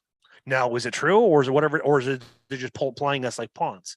But the thing is, we're at a point in time in history that the citizens are post-political, which means that the left or right does not matter. We know as a whole that they're against us. Their whole idea is to enslave us, control us, the whole nine. It's like they figured out a different handler, and that's our cell phones. The cell phones is our new version of a chain. Nobody recognizes that it is our chain. Right, man. Them cell phones is a blessing and a curse, man. I swear to God. I know I'm lucky to grow up in the 90s where it's like you actually have to have an imagination. Now it's like I have a 9-year-old and good luck trying to get an imagination. It's all instructions. It's like she won't play with her Legos or connects without having instructions because she needs to know what she's doing and what she's building. She needs to know start, middle, and end. Where when I was growing up and having all those Legos and connects, I just let my imagination run wild. And I was like, well, this looks cool. This looks cool. Let's do this. Let's do this and see what all comes down. It's the creativity. Our generation, man, is just like going to be like the better generation because like we grew up in that era where we didn't have all that technology and we grew up without it and survived without it, and then now we know what it's like to be without it, and now we know what it's like to be with it. So like we have that combo. So like we're not too illiterate like the older generations, or like you can confuse them with like a simple spam email, you know what I mean? Like we know, like we are not that past, like we're not that illiterate with it or whatever. So like we're right in that middle in between. So like we're like that better generation. We're like we're not dependent on it, and we know what it's like without it. You know what I mean? If that makes sense. Oh yeah, exactly. My grandma, like God bless her soul, she's 95 years old, 96 years old, and she back about a decade ago, 12 years ago or so, she would start getting phone calls about me and my brother. They're like, oh, he's in jail, or he's broke down, we need money, or he needs money type scenario. And she was wise enough. It's like my grandson is in the same room I am. I don't know what you're talking about. And she caught her real quick about that stuff. So it's like she knew better to get pulled a scam and stuff. It's something like, plus she's got her youngest son was a very expensive kid. So it's like she kind of knew, she understood. Yeah, trying to take the kid full granny on that one. She's like, nope. He's right next to me. Thanks though. Oh yeah, definitely, man. It's like, and people are wondering why, like we've seen this drastic change in morals and ethics and stuff like that. Is like we need to get rid of what we adopted throughout the 90s and throughout the 2000s. Like we got to get rid of these trophies. If you're not winning, you don't deserve it. We count every win and loss, but there's no such thing as playing or losing. There's a lot of things that we need to reestablish in America. We're reestablishing our masculinity and stuff. And the hunting is one of those primordial things that we'll always have, and that kind of gives us that outlet. But for those who don't understand it, like hunting for most men is our mental health. That's how we take care of ourselves, because we're under so much stress, because most men are incarcerated. Most men end up what's what we're looking for, commit suicide. What else happens to them? They also end up dealing with issues that what is it, highest divorce rate. So it's like, this is how we survive. Right. Yeah, no kidding. It's like, yeah, almost sad, huh? It is very sad. At least we've seen, like, compared from my grandpa when he was in Korea, my uncles that were in Vietnam, my uncles that were in the Gulf War and stuff like that. Now my friends that are survived that, survived the war on terrorism and stuff like that, where talking about PTSD and talking about mental health has really become a positive aspect for men, be able to do that. And it's like, it's no longer a big thing. It's like, so, because with guys, we don't need to drill in. We just know it's like, hey, Orlando's having a bad time. What can we do to make him be happier? Well, A, we know he likes hunting. B, he likes fishing. C, he likes going coyote hunting. So let's do those things to boost his adrenaline, and then also he'll boost his serotonin and everything else like that, because it gets him exerting that strength. Because like, that's why we encourage working out, because it allows us to get rid of that extra pent up energy when you work out, when you run, when you do something, like when you draw a bow back, something. It provides that you just know, that exactly. Because everything we do always has a dire consequence, whether it be driving, shooting a bow, shooting a gun. There's always a consequence for it if you do not pay attention of being in the now. Right. It's like that good old thing, for every action has a reaction, right? Yes. That's Murphy's Law for you. Oh, that's everything that could go wrong goes wrong. And then there's like 5 different laws that if like you dream it, like if you manifest it, it can eventually happen. Like what you fear most can happen. Well, what you fear most, you can manifest it yourself. And that's like something that is a dreadful thing for anybody. So it's like, especially like if you're looking at like you're going to lose your job and all you do is focus on that, well, then eventually you're going to lose your job because you manifested it. It's kind of it's that weird thing about what you say. It's like words cast spells, and if you use the negative words too much, and that's when it changes your whole persona. It's kind of like with the arrogance or the ignorance of man or humanity right now about when it comes down to hunting, because they have these misconceptions because of Disney and the propaganda they see on social media or in the newspaper and stuff like that. It's like I've been dealing with the podcast or being with the Bucks of America since 2016, and I would get hate mail, I would get death threats in my inbox. But I like what they would with you, especially if it was like a trigger of a bear being shot. Then I would like they directly DM me or something threatening or that's like it's showing me that they don't know enough about why we do X. It's like I will go out and I'll find articles that are written really well. They'll actually explain to them to understand why we do X, Y, and Z to help with creating balance in nature. Well, at least you go out of your way to like give them the article and like, you know, try to, you know, get them to see our point of view. Yeah, that's all we can really do, because we don't want to bash them, because then it's like then that stuff like we talked about earlier on the podcast, we live in a digital realm and that stuff will linger and stuff like that. Right. Yep. Wow, man, we're almost on 3 hours, dude. So I think I'm gonna go ahead and I was just saying, thank God you realized it, because it's telling me, I'm like, I gotta put this on a charger then. yeah, no kid. Yeah, it's my laptop's getting hot and stuff like that. So it's like I think this is a good opportunity to end this on a high note, very positive note. Congratulations on Freak Nasty, dude. I'm glad you put in the dues and you prayed to God and how everything came together. And thank you for joining me and spending 2.5 hours of your life just to BS with a guy in Wisconsin. Absolutely, man. I greatly appreciate you having me on, showing me all the love and talking with you, bro. Like it really means a lot, bro. Like I really, really appreciate your time. You're very welcome, sir. So I'm going to shut off Instagram first, and then we're going to go ahead and shut off YouTube.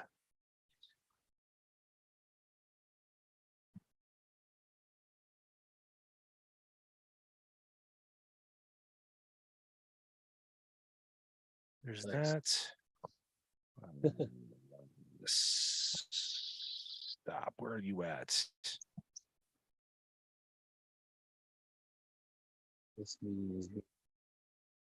Okay, so I'm not exactly sure what all recorded, because typically what I'll do is I will move this into a audio format as well, so this way people that don't want to watch, they can listen to it as well.